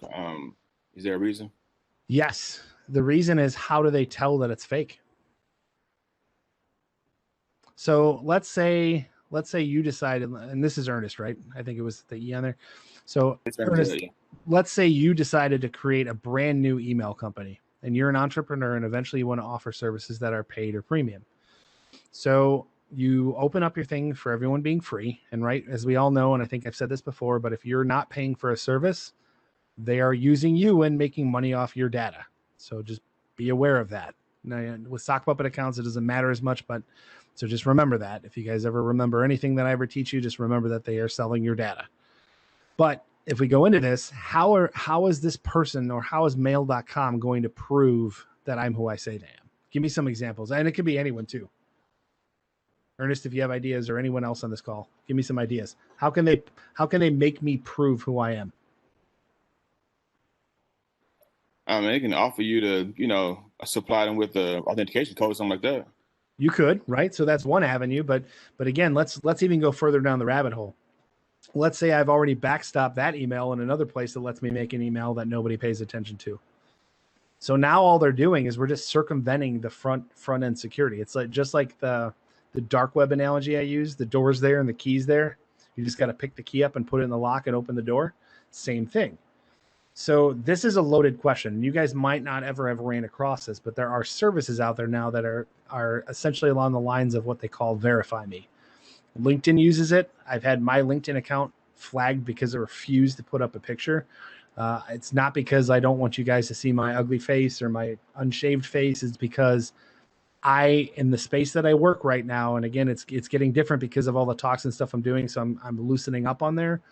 But if someone really wanted to come after me because I'm the face of Alta and I protect Alta and I ruin people's business, like these ORC actors, these threat actors, on their business, and I worry about my safety and my child's safety and my family's safety. So that's the reason I don't put on LinkedIn. And LinkedIn said, well, hey, you're not really doing much with your profile. You haven't put anything in. You now need to prove to me that you're who you say you are. And I freaked out. I was like, I'm not doing this. I'm not giving him my driver's license front and back, and I'm not taking a selfie of myself. I'm not doing it. And I said, I'm not using LinkedIn. And then that was the end of it for a while, until I once again said, man, LinkedIn has some value. And now I go, wow, now I understand why LinkedIn says they want to see the front and back of my license, because that's something that they can verify through a background check if they use it. There's apps out there where you can push a license number out and get a picture back from the state, as long as you're paying a fee to get that. So there's ways to do the verification. So let's go back to the example. Ernest is a brand new entrepreneur and he has this super, super great email system, but hey, he makes every single person verify their account. Do you think you're going to have a lot of users? No, that's the bottom line. That's why, these tools really can't manage it to that point. Yes, there's things that they can do. Like if they notice, like for example, I guarantee mail.com has an API. Let's see.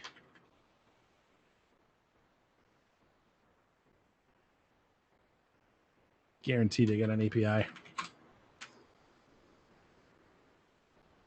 Or maybe this will prove me wrong for the 15th time today. No. Come on, name it someone stupid. Let's see, API.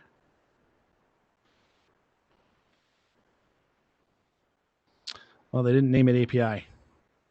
But I guarantee they have some domain name that they registered that they have something associated with it, with API calls. Let's see if they have flags or titles. Mail.com. Oh, I'm surprised. Maybe it's not named under mail.com. So the reason I bring this up is, let's say I'm a bad person, or not necessarily a bad person, but let's say I'm an OSINT person. I'm an open source intelligence senior analyst at a company, and I need to make 100 accounts. And I'm good with scripting and I'm good with coding. And I say, I'm going to hit this person's API and I'm going to feed it a bucket of data and I'm going to have it just spit back out accounts.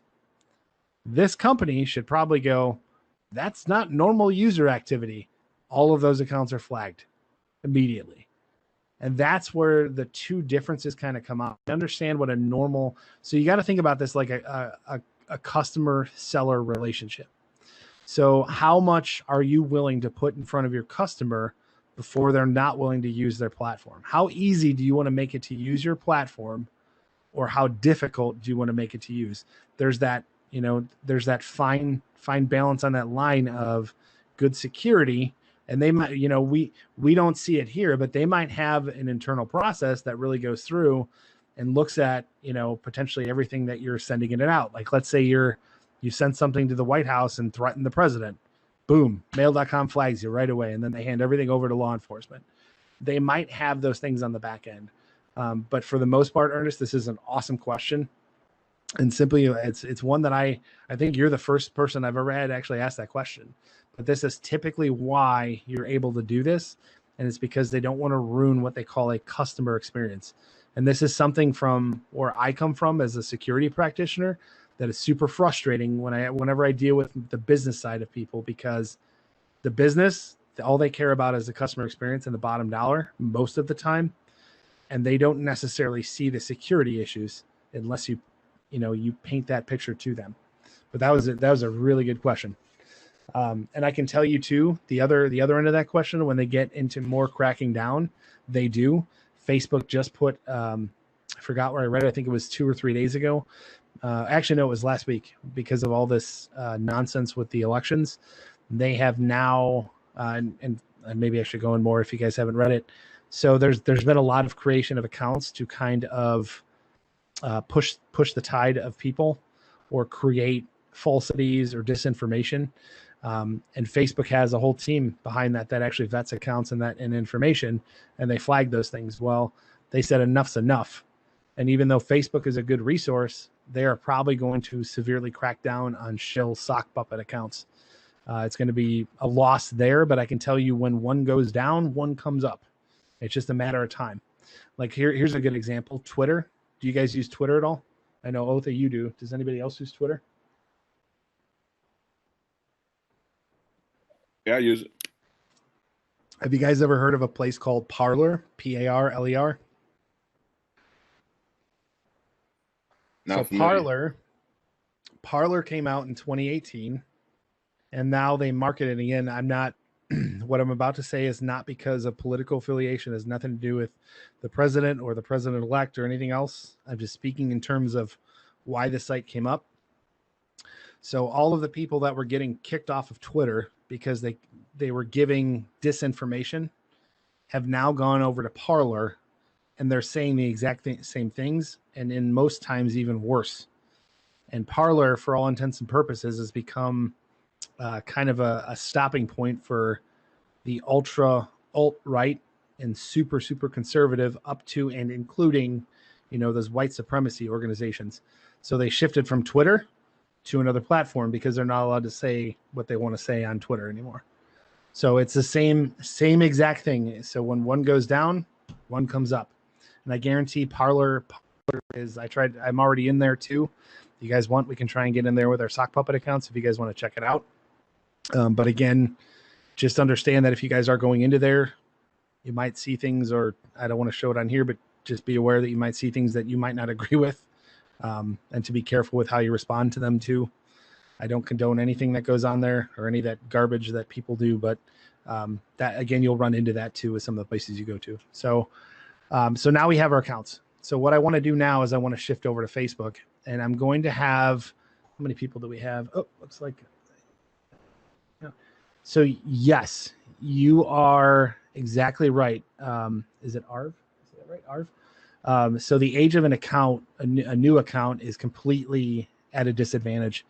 So with the exception of one thing, and again, I don't agree with this or how they even made their way into it, but if you guys ever gone to a site where it says, hey, you don't have to create a username, would you like to log in with Google or Facebook or LinkedIn or Twitter? The reason why you say those things is because those organizations are considered to have enough of a vetting process that they can actually prove an identity. So they're actually using those companies as what we refer to as an identity and access management tool. So, and that, to that point, even though I just told you in the beginning of this to be careful with using Gmail because it's tracked, there are some times, because I don't necessarily care if the account gets flagged or if it shows my, browsing activity or something like that. I'll sign up, like the Kevin Richardson account that I have. That one is on Gmail. And I did that very purposefully, is because I wanted to make sure I got into Facebook and LinkedIn, which sometimes you can't do. So now that we have our accounts, and while you guys are working on this, I'm going to try and find where you can change. There's a way to change your email. You should be able to get up to 5 domains.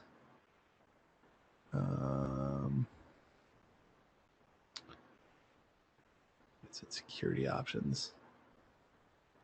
No.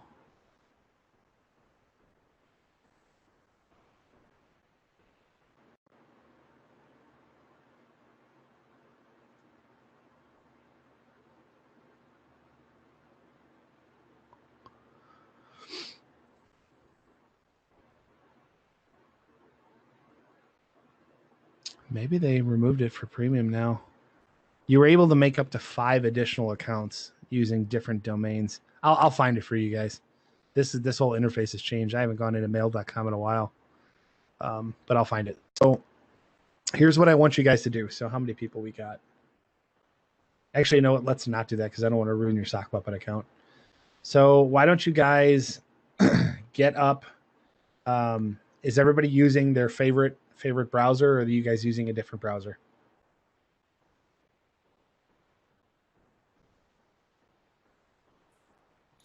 I guess favorite browser. Okay. So if you guys can, what I want you to do is open up your not favorite browser that you use, and I'm going to walk you through how to wipe out your past history and everything out of that browser. If you are not okay with doing that, you can try and use the incognito mode, because it does, to a point, stop some of that bleed over, but just understand that it might not be foolproof and you might get your Sock Puppet account flagged. So if you guys can open, like if you're using Firefox, open up Chrome. If you're using Chrome, open up Firefox. If you're on Windows, use that dumpster browser, which we call Edge, or Internet Explorer. Hopefully there's no one from Microsoft. There is, no offense.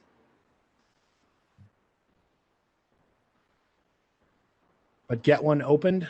And then what we're going to do.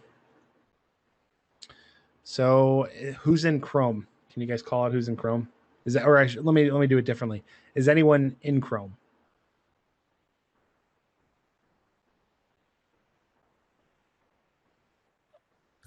I think most people who least browser that they use is that Microsoft one. Okay. Do you guys have Chrome or Firefox installed then? You yes, guys can use chat too, if it's more convenient.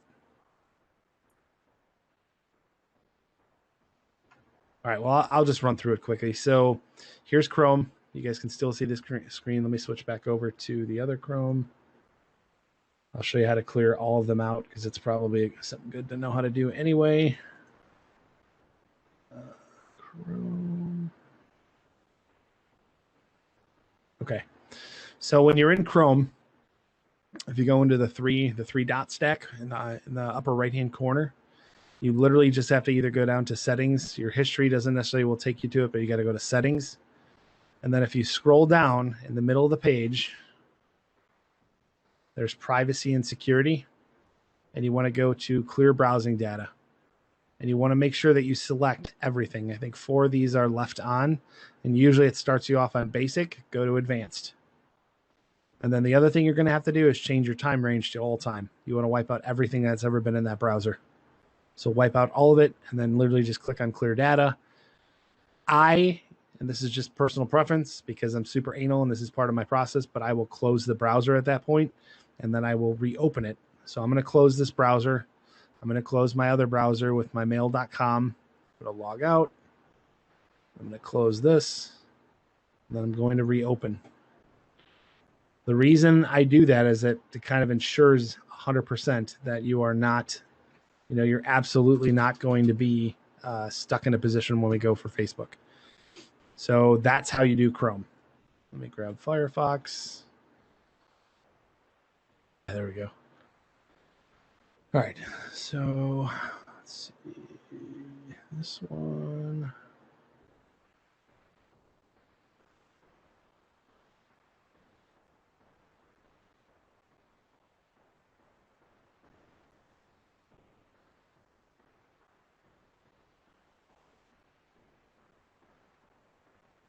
Oh, here we go. So it's under privacy and security. And then on the right-hand side, let me make this a little bigger. You go into cookies and site data, which is right here. And then I want to clear all of my, holy Lord, 1.2 gigs of space. That's a lot. So I'm going to clear all of my data, all of my cookies and all of my cache web content. I'm going to clear it all out. And then, like I said before, I'm going to close my browser, close every other browser. I'm going to make sure I can't close my Firefox because it'll hit the Cisco, but that is essentially what you do. It might have dumped it back up. Let me open up another one. Does that make sense, though, so far? Internet Explorer, I have no way of showing you guys. Is anyone not familiar with using or how to do it in Internet Explorer? I can try and pull up. It's just as easy. I think you go to the cog wheel in the upper right-hand corner. I think in preferences, and then I believe it's in the middle of the page in a small box. You have to check off on everything on there too, and then also I believe even go to the time frame. And let me know when you guys have that done. Chrome again. Hear me? Hello? Yeah, I can hear you now. So this 1.2 gig of data was all cookies? Apparently, and cache site data. I mean, it could be all like previous sites that I go to or frequent. Firefox and Chrome in particular, and that's where they save and cache a lot of data to make your browsing experience quick. So that's part of it. But then again, I have no clue. I've honestly never paid Lots of data. I know, right? What's Nick doing in his free time? No, I honestly don't know. I can try and research that though. That's interesting to me to see 1.2 gigs of stuff. That's odd. That's as if like a proxy server.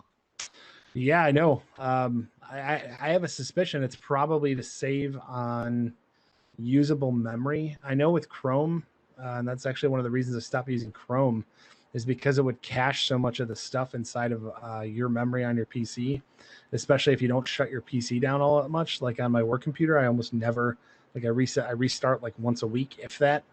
And I can tell you that it would eat up like 5 or 6 gigs of my memory. And that's kind of when I would have to reboot and reset it. I've never seen that with Google, and that's literally the first time with Firefox. And I can tell you I've had this OS has only been up since Saturday. So I'm not sure what the heck's in there. Maybe it's my extensions. Maybe it's the extensions I have. That could be it too.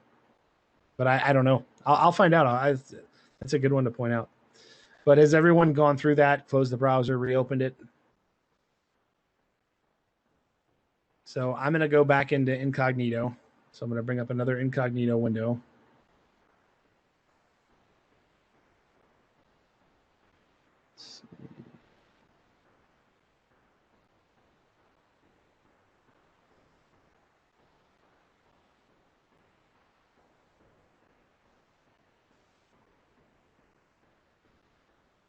You guys still hear me?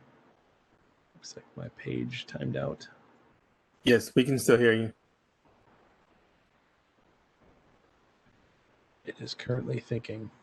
All right. Well, my instance of WebEx is thinking. So what I want you guys to do, open up an incognito browser, because we might have to go back and forth, meaning you might have to get into your mail.com account just to verify the account. So I want you to open an incognito window on whatever browser you're doing.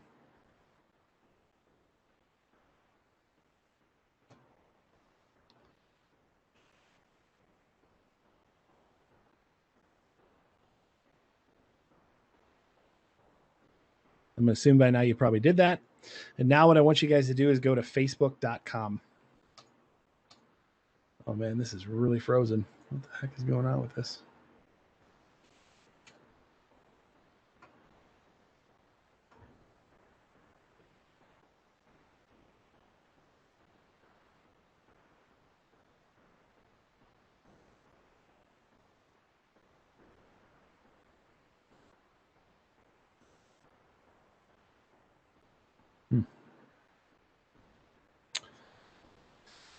Oh, he just threw it on another PC.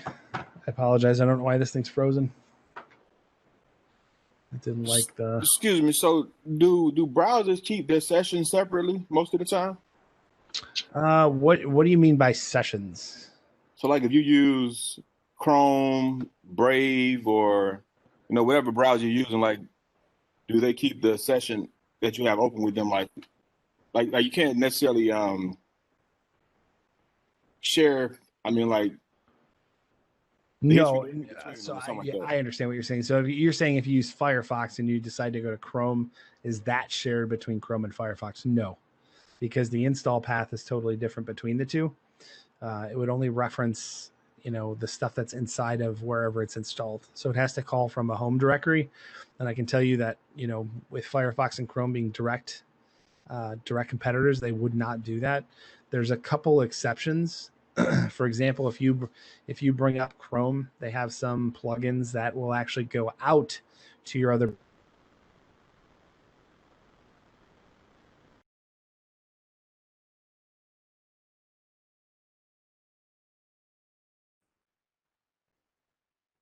So we just lost Nick, so I'm assuming he'll be joining back in a second.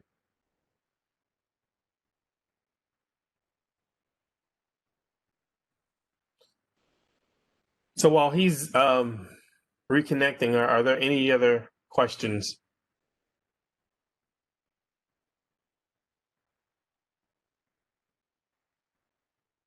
Oh, this is great. Thanks for having this. And I know Nick diving deep into it. So everybody's just we're working over here in the background. Thanks for having us. Oh, no problem. This is definitely great material because and Nick, I've known these guys from Ulta for a while, and they have a very good security practice, and we've been talking about doing stuff for this particular user group. So with COVID happening, it was a lot easier to do, which is good for us, bad from a pandemic perspective. And just for you guys, if you do a Google, I did a search on sock puppets for Indeed.com. And so it's definitely something from a job perspective. And while he's actually hosed my mail.com, I had the same error message that he had because I guess they flagged me. But I'm gonna share something while he's logging back in, just to kind of wet your whistle regarding OSINT. And then once he joins back, we can continue. So this was a quick job that I did for Sock Puppet. I try to do it as two separate words and come up with anything, but there's one job, research scientist, dealing with disinformation. I did another search for OSINT, right? So this is open source intelligence, and 569 jobs. So I could have did OSINT remote as well, just to see what they wanted. But what I typically do when I'm trying to figure out what do I need to know, right? Okay, sock puppet is one thing, but so I'll jump into, let's say, all source intelligence analyst and see what's the common denominator, right? So see my qualifications, imaginary products and their standards. So this doesn't tell me too much. So let me just scroll down and see what this says. So this guy's wants your social security number, but this one's in Chicago. And here it talks about conduct open source research, support projects. I actually went to the website for Innovalor, and it's pretty much a security company. So one understand PowerPoint, Excel, and then you hear where you see multiple languages. So some OSINT, they want someone that has multiple languages depending upon the target that they're actually looking for. And some of these things you can probably do in your spare time as well. So global risk intelligence analyst.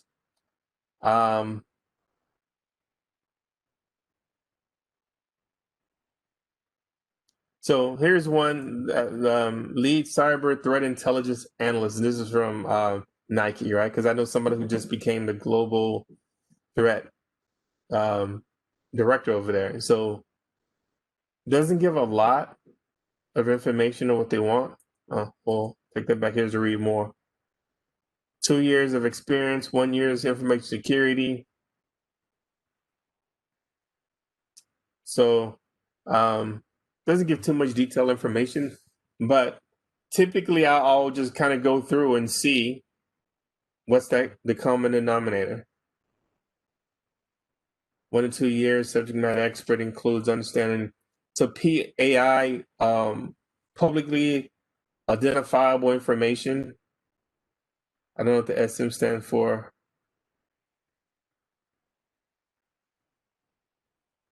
So there's definitely, there's another one in Chicago.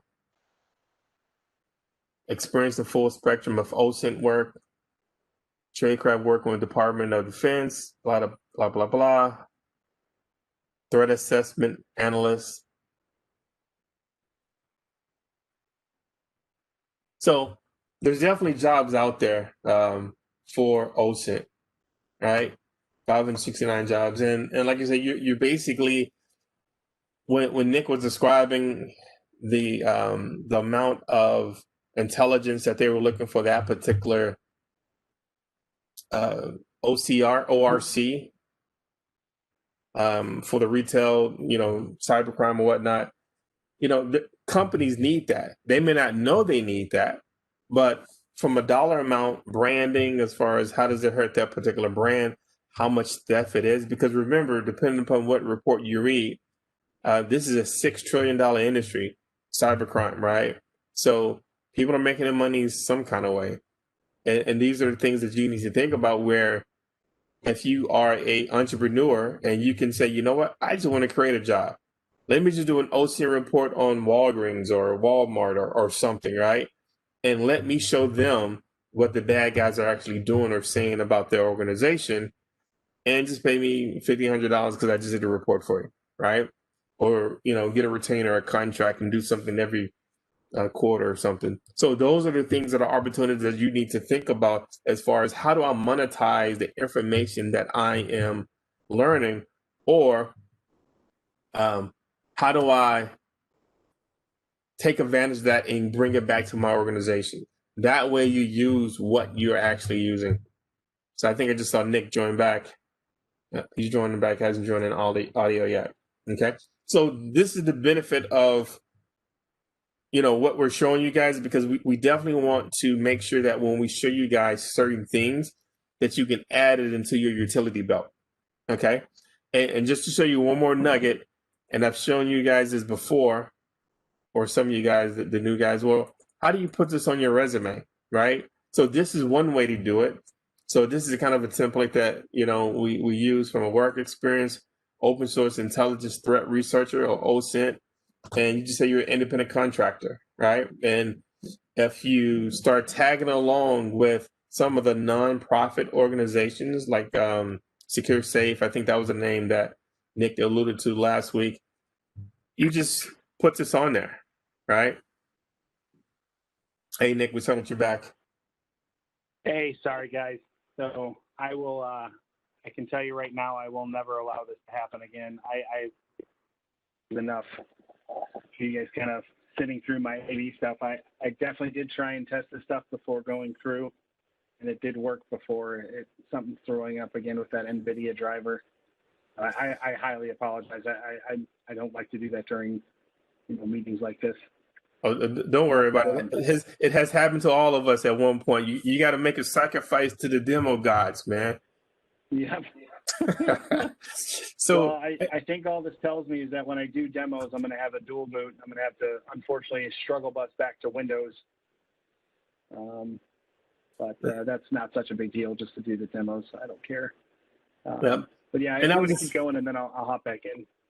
No, that was pretty much it. I was just showing them, we did a Indeed search on OSINT to look at the type of jobs. We did one on sock puppets, one for misinformation came up. So, and then we just kind of went back to the resume template to say, if you aren't in the industry, but you understand OSINT, you can volunteer and do stuff for organizations. And then here's just an example verbiage that you can include on your resume. And when they ask you what companies have you actually worked for, you just say you signed an NDA. You can't tell them, right? But that's it. That's all I had. I was just showing them that while you logged back in. I switched over. You guys should be able to see my screen again. Are you guys? Did you guys get into your Facebook? Did you guys actually register? Did anyone get flagged? That's what I want to know. So I got flagged by my mail.com, so it wouldn't let me back in. Yep. What about anything else? Did anybody else get flagged?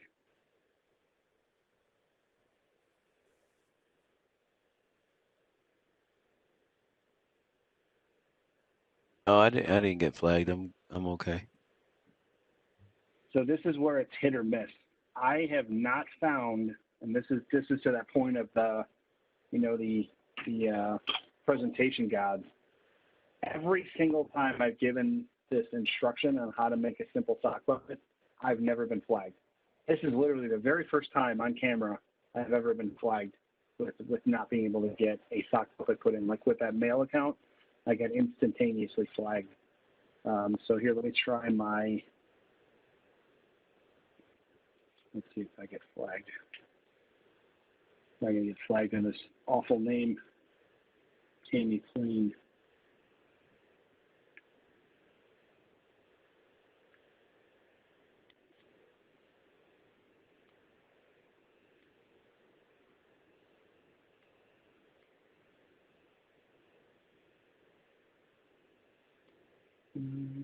Email. Let's see if I get flagged. That mine went right through. So it just goes to show. So the other few tips and tactics I'll give you guys too, and this is really all I wanted to do. I mean, this is as simple as sock puppetry gets.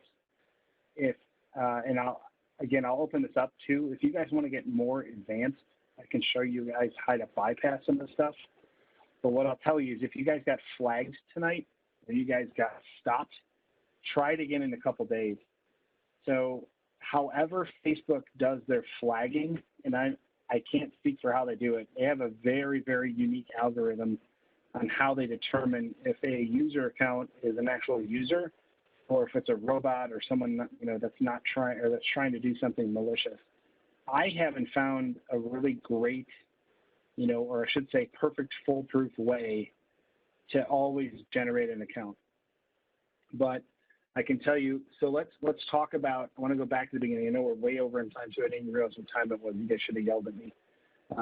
But I want to go through that simple process. So the very first thing is, go into the random person generator, get the information out of there, get a picture that goes with it, and that's the last thing I want to show you here too. As soon as we get into Facebook here, I'm going to load in that picture that I have.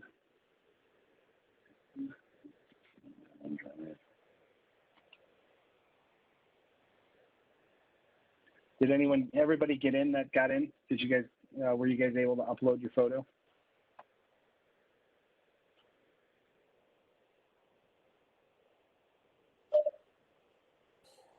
So I'm recreating my account with my mail.com, but then every time I try to do it, I still get the same error message that you did.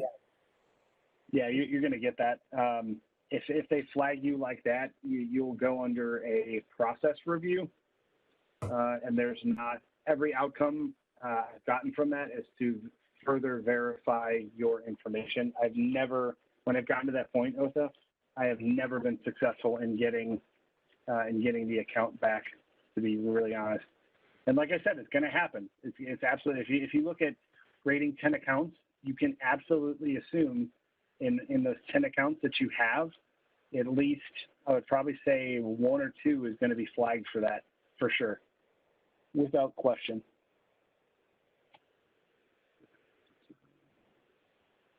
Was anyone not able to get into Facebook from our group besides Otha?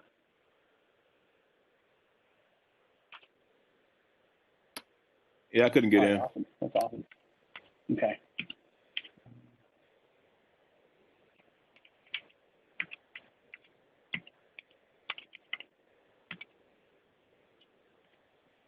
Yeah, I got a disabled account error message. What does that mean? I'm not all that familiar with their accounts. So what I would try and do, if you went through the process of signing up, did it say disabled account immediately, or did it go through and then say disabled account? It seemed to be pretty immediate. Okay. So if that's the case, what you can do is you can try and close, repeat the browser cleanse that we showed you. So delete the cache and everything else, close the browser, and then try and log into it using that email and password that you used. Sometimes that works, but more often than not, it's been disabled because you've been flagged by, their automation that says that your account's not legitimate. And then did you guys get your pictures up there too? Make sure you guys get your pictures. That's another big thing. So just because you got in, that does not mean that your account is safe yet. So make sure that you guys get your get those pictures up. And then I want to walk through a few more things on the account to make your account look like it's not just a show account. So while we're waiting on that, when you said initially before you started using this person doesn't exist website, you would just use GIMP and change certain pixels in an image, correct? Yeah. So for whatever reason, the algorithm, when they read a photo, you have to kind of play around with it, and that's where you want to get into, using TinEye. I know we talked about TinEye in the last docent, Yandex, Google Reverse Image.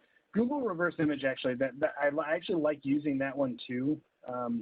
More so for the fact that it'll give you variations, which are not necessarily close, but they're close enough. So it really gives you a good idea if that picture truly is safe or not safe.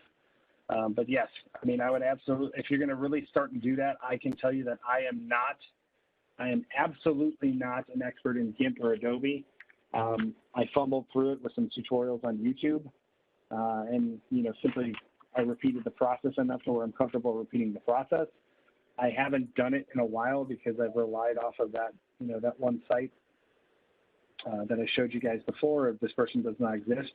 And I've never really ran into a problem with using those account or pictures or setup in those the fake data. So it's been, I've had pretty good luck and pretty good success. And I haven't, knock on wood, I have not been found out yet.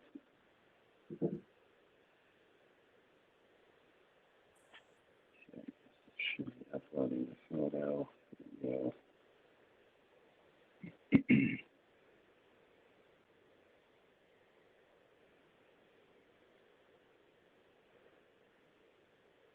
All right.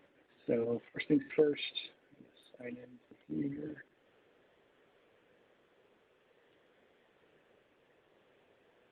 It's not what I wanted.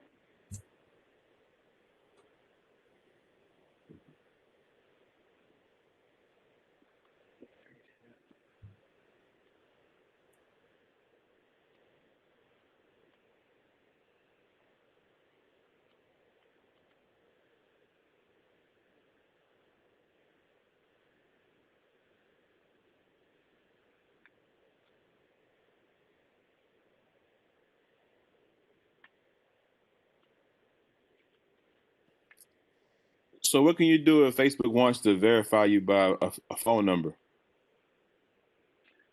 Get a phone number. That's the easiest thing I can tell you.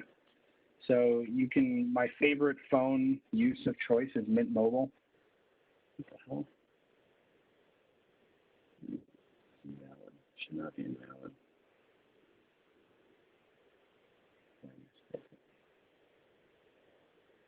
But yeah, simply just get a burner phone. Literally just get a burner phone. If you go into Amazon, Amazon is the cheapest for these. Mint Mobile. I think they're $5. They're super cheap. Oh, look, they're 99 cents. I don't know if you get the 1 week trial on this one. Or Yeah, you can use Text Now, and you'll get a free mobile number. You gotta be careful with the ones that are online or VoIP numbers. Sometimes they work, but more often than not, they do not. So just be careful. Like in the past, I used to, and again, I don't want to discourage you from talking. Like that is an awesome idea. It really is, and I can tell you it's an awesome idea because you're now thinking in the same way that I do, doing OSINT. So try it. Absolutely try it. But I can tell you with a lot of the ones online, like Google Voice, you absolutely will not get into Facebook with a Google Voice number. For whatever reason, they figured out that that's what people do, and they flagged every single number that they own in that VoIP range. You can try the one. I'm not. If you wouldn't mind typing that into chat, I'll check that out. That actually is pretty cool. But if you guys want to get a SIM, then I'm sure. I mean, I don't know about you guys, but I have a stack full of phones sitting at my house that can fit in the SIM. But this is exactly what you need, and it's 99 cents. I'm actually going to, as soon as I hang up with you guys, I'm going to buy about 15 of these. Because this is all I do is I'll spin it up for 7 days. I sign up all the accounts because it has to verify through the phone number.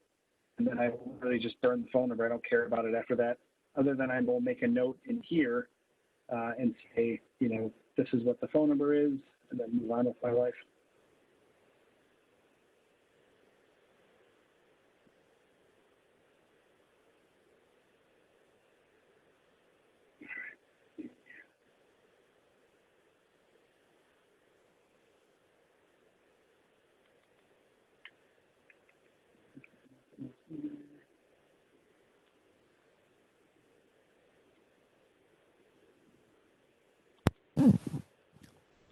Yeah, Text Now will also let you choose what area code you want the phone number to be from.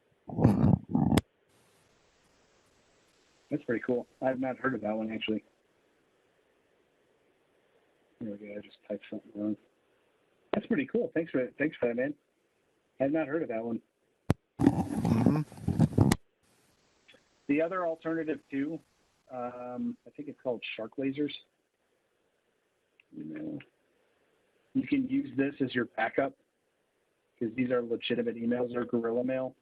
It's like a one-time use, but again, Facebook will absolutely not take this as an email. So you guys know I've tried. So let's see, we have Facebook. So we got 54543.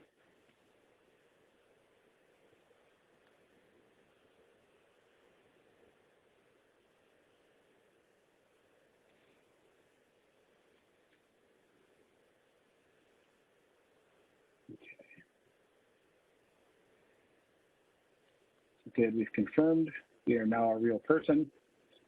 And the very first thing that I do is I get that picture in there. That is the very first thing that I will do on every account. For whatever reason, And again, I can't speak to how or why it does this. But for whatever reason, Facebook is much more comfortable as soon as you get, a photo in there. It seems like they just don't care about the account as much anymore. It doesn't necessarily make it a good account to do research or intelligence gathering, but at this point, for all intents and purposes, this is a legitimate standard account. So just to do a quick overview, started off in mail.com. I didn't worry too much about the browser. If we washed our cache, I always wash our cache and wash the browser before any time I sign up on anything, because I don't want to make the mistake of, oops, I logged into something earlier and now I'm trying to create another account and get flagged because of something stupid. So just as an in general, you want to always clear your cache, open incognito mode and sign up through there if possible. So what I can do from here is I can use Twitter.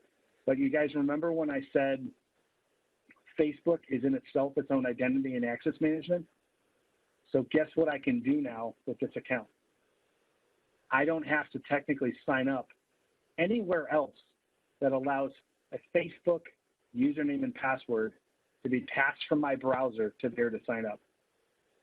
So it gives you a little bit more anonymity and a little bit less stress, because now I'm using Facebook as our essentially like our username and password authority. So that's one way to exploit, the Chromium model. So what I will usually do with these, as soon as I get them, is I literally will just go in here and, like, for example, like if I was looking at that ORC or I was gearing this toward ORC, I want deals. I want to look for deals forums or groups. I think they have they have groups. Groups. And I want to search for deals. And I'm literally going to join as many of these as I can join. I don't care what they are. I'm just going to join them.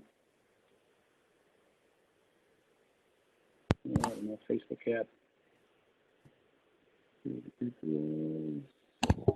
No. Nick, is there still the option to hide your Facebook profile?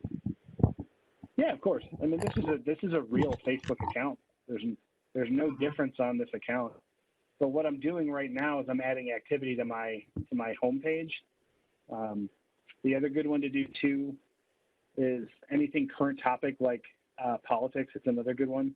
Like if you want to make, for example, the one that I did on Parler, I made them, like I said, a right-wing person who supports those views of the right wing and right side, because I wanted to see what I could find out for election intelligence. And if you guys aren't in that space or threat intelligence space, I'm pretty much sure there's going to be some type of retribution no matter which side wins.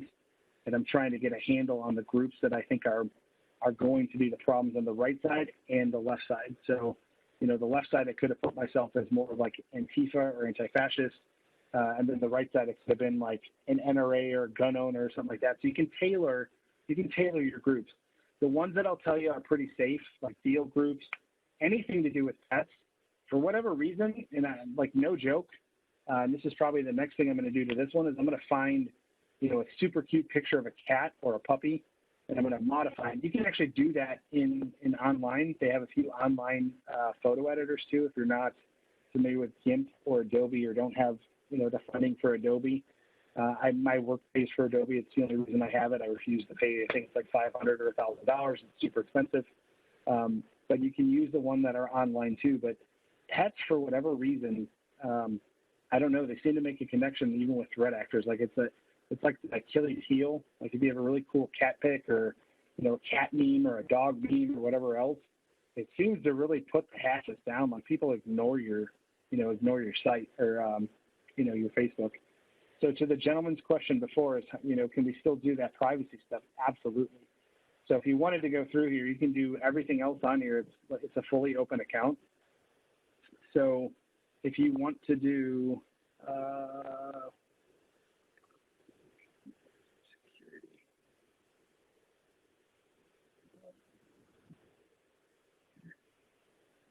Yeah, there you go. So public, who can follow me, friends. You want to try, and I know Otha said this before, but you don't want to go super extreme with keeping everything private.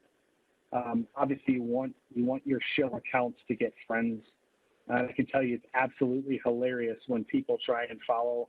Like I have another account that I will not name on here, but I've had several high-profile people, become my friend because they think I'm someone who I'm not, which it's humorous in the fact that, hey, they think that I'm that real to want to be my friend or want to know me on Facebook or Twitter. But again, what does that show you? That shows you that to the outside public, your account now looks like a legitimate account. So when you're starting to get those in there, you made a really good sock puppet account. You did your due diligence. But for the most part, get a picture in there, take care of your bio a little bit. On one of them, I don't want to log out in here. I can show you the next time another one that I created. I created an immigrant that went to college, and I actually did research on the college and what they offer as far as coursework, and he worked in computers. And I wanted to see if I can get him. That was one of the ones that I burned to get into that horrible Facebook group that was selling stolen Ulta merchandise. But I tried to get into there with that account, and I don't know if they didn't like it because it was male. I took a stab in the dark because I couldn't see a lot in the beginning. But I threw a male in there, and then I was able to get in with a female, and they accepted my female sock puppet. So it could have just been the gender thing. But that will happen. It will happen. You have to make a best guess and a best judgment. But get a picture on there, do a little bit of the groups, and then I would probably say for the first week, somehow consciously remember to at least log in and do some stuff. Marketplace is a good place to start. Like if you go into, Facebook Home, you can go into Marketplace. Marketplace is. And maybe you can only get to it if you've been verified with a phone number. Might be it. Nope, you can get into it. I do searches on. Oh yeah, that's why. Yeah, just because they're going to still verify your account on the back end, but it's very rare to get flagged. But Marketplace is a really good one, But post some stuff on there, or like photos. We can go back to groups. Set a hobby. We'll say traveling, cooking. Deals, couponing. No. DIY. There we go. DIY. You just start saving stuff in there. You can make it whatever you want and tailor it to where you want. So that's really it. I mean, as far as the sock puppet, it's that easy. Twitter's very simple to get into. If you guys are going to go the route of LinkedIn, almost, I would say 99% of the time, you're going to need at least a phone number. I have never ran across to where I was able to get a sock puppet account into LinkedIn without, I can say I made it past the first time and then I thought I was safe. And then literally the next time I went to log into it, it instantaneously said, please tie a phone number to this account. So I can honestly say I've never had the ability to tie an account to LinkedIn without at least a phone number. But I have 2 sock puppets in LinkedIn right now that are pretty good sock puppets. They are Ulta orientated and they are plants. They're honeypots. I use them for if someone friends them or tries to friend them, I pretty much very intensely dive down on that person that befriended them because there's no reason that they should be going to those accounts. I have made the titles and what they do at Ulta a very, very interesting portion of security, and then there's another one in marketing and finance. So, but you'll see I can tell you that one of them actually got phished, or I should say their fake Ulta email got phished. So there's other stuff that's interesting. Another way to use a sock puppet account for actual active intel, or I should say proactive intel. So you can kind of figure out what a threat actor's thinking or how they're going to try and get into your company. But that's pretty much it. I mean, I know this was a long time to kind of get to a Facebook account, but I'll open it up for questions. Do you guys have questions on anything?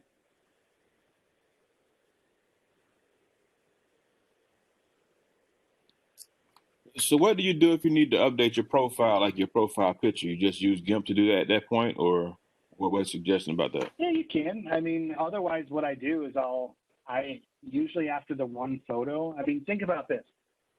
Do you really see? So usually I see two types of accounts, right? I see accounts that just throw up information. But if you start, like, I'll give you an example. Like maybe Tammy here is very privacy conscious, so she doesn't post a ton of photos of herself. But maybe she posts a whole bunch of photos of her kids. So I could go back and this person doesn't exist.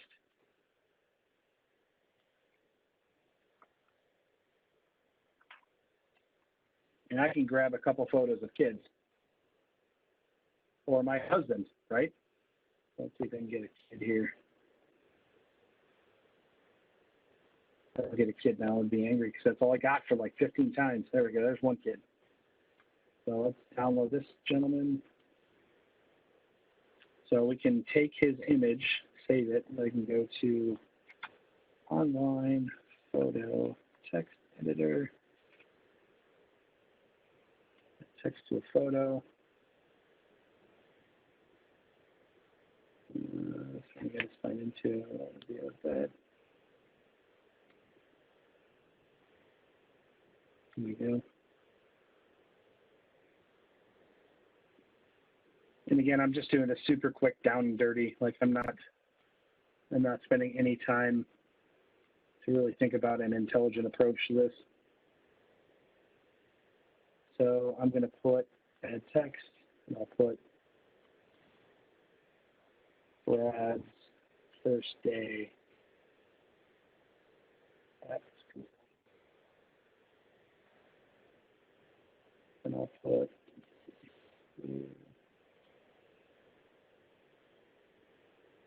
this.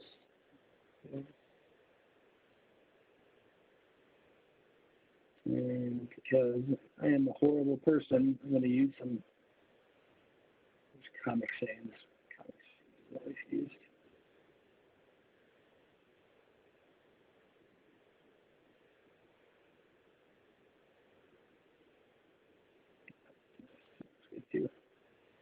Let's make it smaller.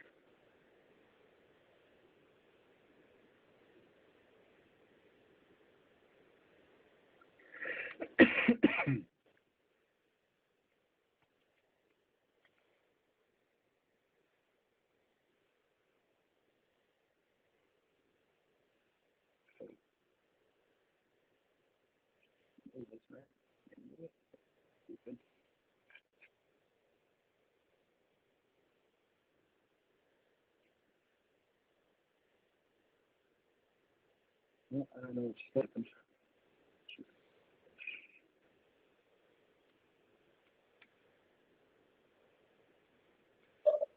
And while he's doing that, another thing to keep in mind when you're looking at photos for Facebook, they don't necessarily have to be photos of themselves.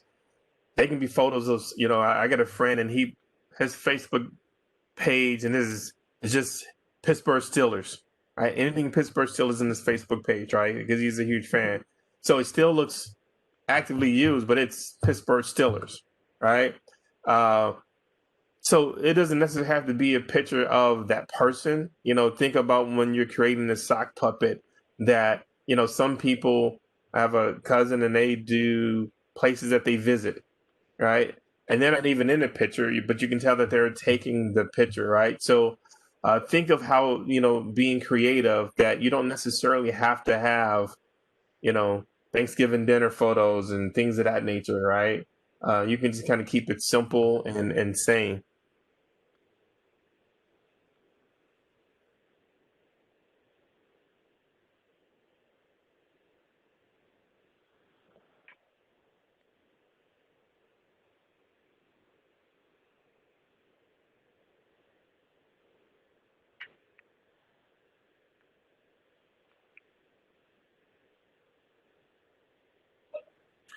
And another thing too, there's people online that you can pay them for pictures as well. So just keep that in mind if you want to really have a real picture of somebody with multiple poses. And I'll just leave it at that.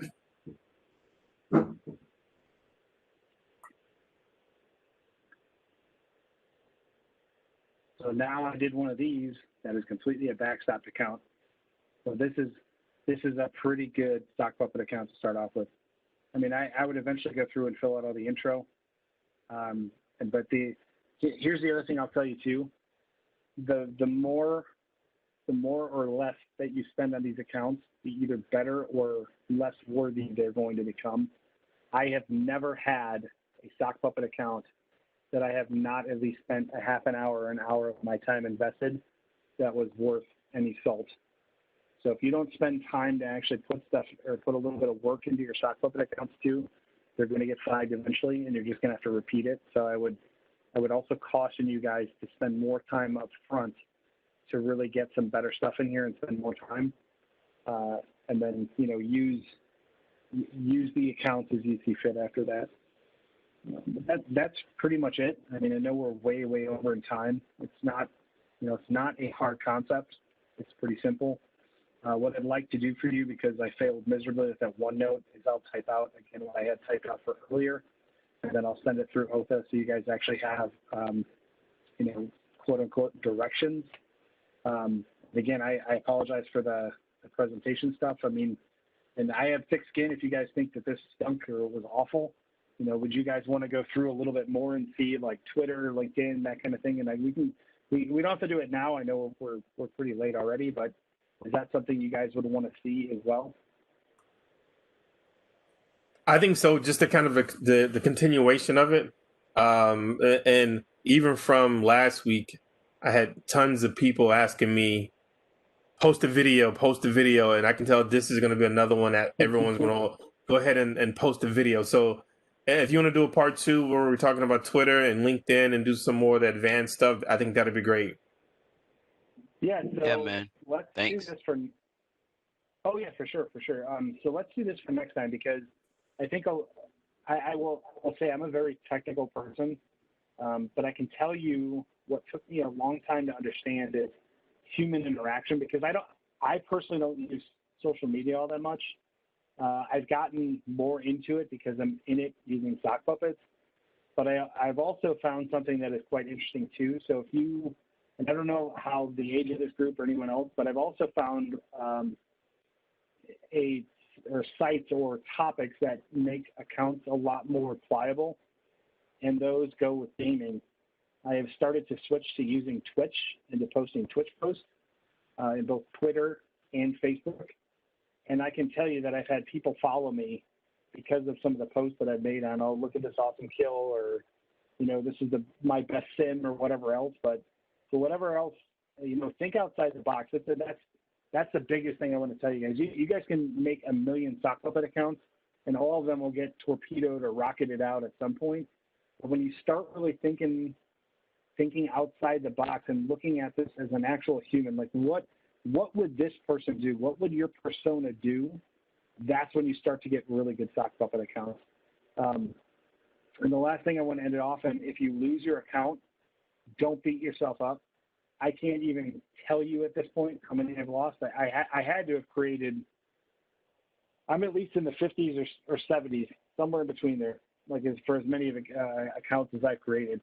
And I have no access to the bulk majority, and I think I'm down to roughly 8 or 9. But we can talk about more of what I do as a protocol outside of this. Like, obviously, this is one that I told you I was spinning up for my LP and OSC folks. But for the most part, you can spin these up as much as you need.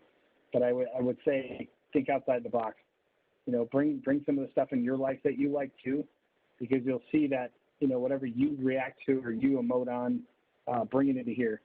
Now, there's one other thing too. You never, ever, ever want to commingle your sock puppet account with other sock puppet accounts or other people that have sock puppet accounts to get you, higher up or prove that you're human.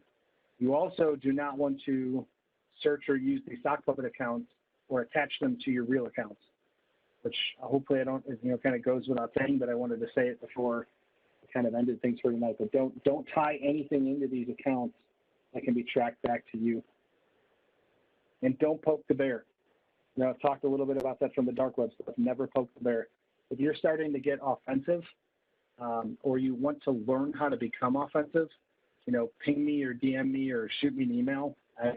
I'll give you some courses to go through first that I'd like to see you kind of accomplish in OSINT. You really need to have a much wider depth of understanding before you get yourself into hot water. Type in, is there any more further questions, any housekeeping items, definitely let me know.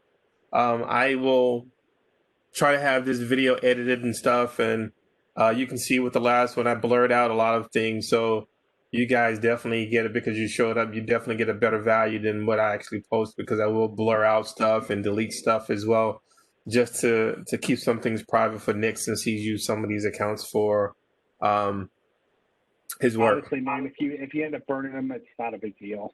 I came in here assuming that these are going to get burned, but I still use them. I mean, until they get flagged or they get burned, I don't care. Okay. Does Twitter or Facebook, do they track the number of accounts that you create per IP address? So yes, that's a simple answer. But what do you think is a better way besides IP address? Because how can Twitter or Facebook or anyone else prove that your residential gateway is not in a business? They can't. That's the bottom line. So what they more look for is that step of clearing the cache. Like, for example, if I would have left my CIE account, or whatever the hell I named that account that I use for Marketplace and Marketplace only, if I would have left that account logged in and I would have tried to sign up again, it would have been like, hey, this isn't your last name. These two accounts don't match. You're getting flagged for review immediately. I've actually done that as a live demo in one of these sock puppet creations, but it will get flagged. That's by doing, having that process, having those steps set up. The IP address really only comes into play, I would say, if you're really trying to do anonymous activity, meaning you're creating a sock puppet account because you need to go after, a group of pedophiles or people that are posting child pornography. And I can tell you that those are the worst people on the planet, because not only are they super violent, they don't want to get caught because they know it's instantaneous jail time. And to interact with them, I would absolutely follow that first thing that I pointed out with that laptop that is not associated with me, a burner phone that has nothing to do with me. And I'm telling you, I'm not even putting that laptop. It's going into Mission Darkness bag. If you guys don't know what that is, it's an EMF bag that blocks any type of Wi-Fi or signals into and out of that laptop. And I can tell you, I do have a laptop like that at home.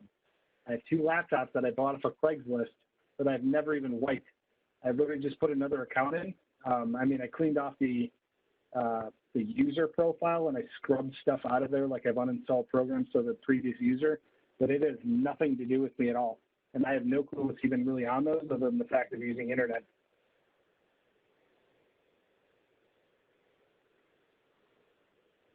Good question. Really good questions. And like I said, if you do get flagged in your IP, just let it go for a couple days. I've gotten flagged now, God, it's got to be over 20 times from my IP. Not to mention that I blasted Alta.com with open bullet pretty much every week to verify configs. So Google does not like me. Google absolutely hates my IP. And I can absolutely tell you that my IP has ended up on CDN. CDN stands for Content Delivery Network. It's essentially the front end. It's how do I explain this? So for the internet to be as fast as it is, they set up centralized hubs that are close to you, or I should say closer to you than where the actual data sits. So it's essentially like a cache. It's another cache of the information that is instantaneously updated as stuff changes. But it's just a more closer, more local connection, so it's faster for you. But I can tell you that my IP address has definitely ended up on CDN blacklist.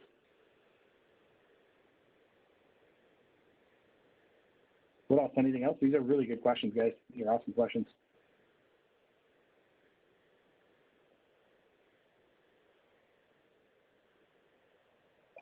So do you have the answer for that photo?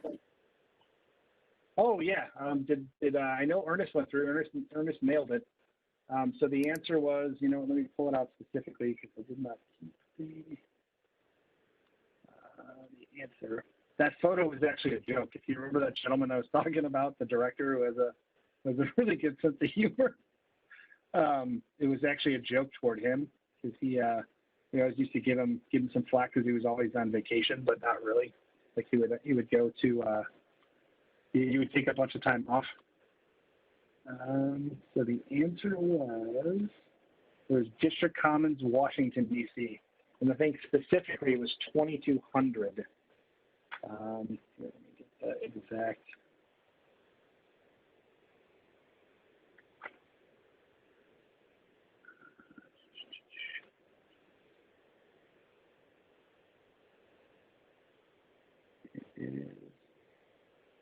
Oh, they changed their headquarters. Look at that. It was 2200. That's all I remember from there. I'll have to go back and look. I'll get you guys the exact one. I have the answer key somewhere.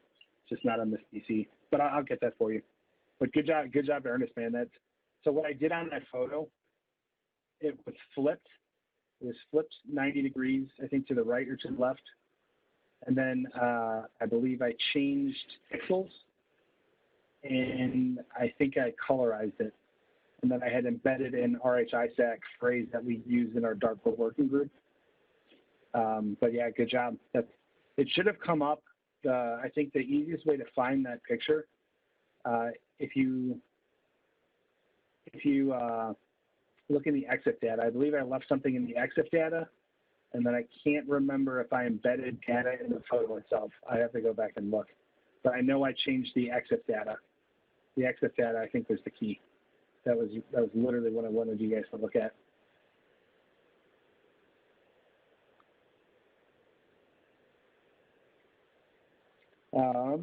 And then the only other thing I'll end you guys off to, I know I have more stuff too, but again, I don't want to, I know this is kind of your group, but if if there's other stuff you guys want to see me present, or I know I don't want to take the thunder from YouTube. If you want to do the next one or switch off, whatever you guys want to do, I'm up for whatever. Well, keep in mind, this is our group, everyone's group. So, no, this has definitely been great, and I think sometimes people get tired of hearing me talk, and I think, I think the easiest job to get when you're going in for a cybersecurity job is to illustrate OSINT stuff. Right. So I think this is kind of going down that path that I always talk about. Look, if you want a job in cybersecurity, if you have no experience, talk OSINT and look from a business perspective. So this has been great.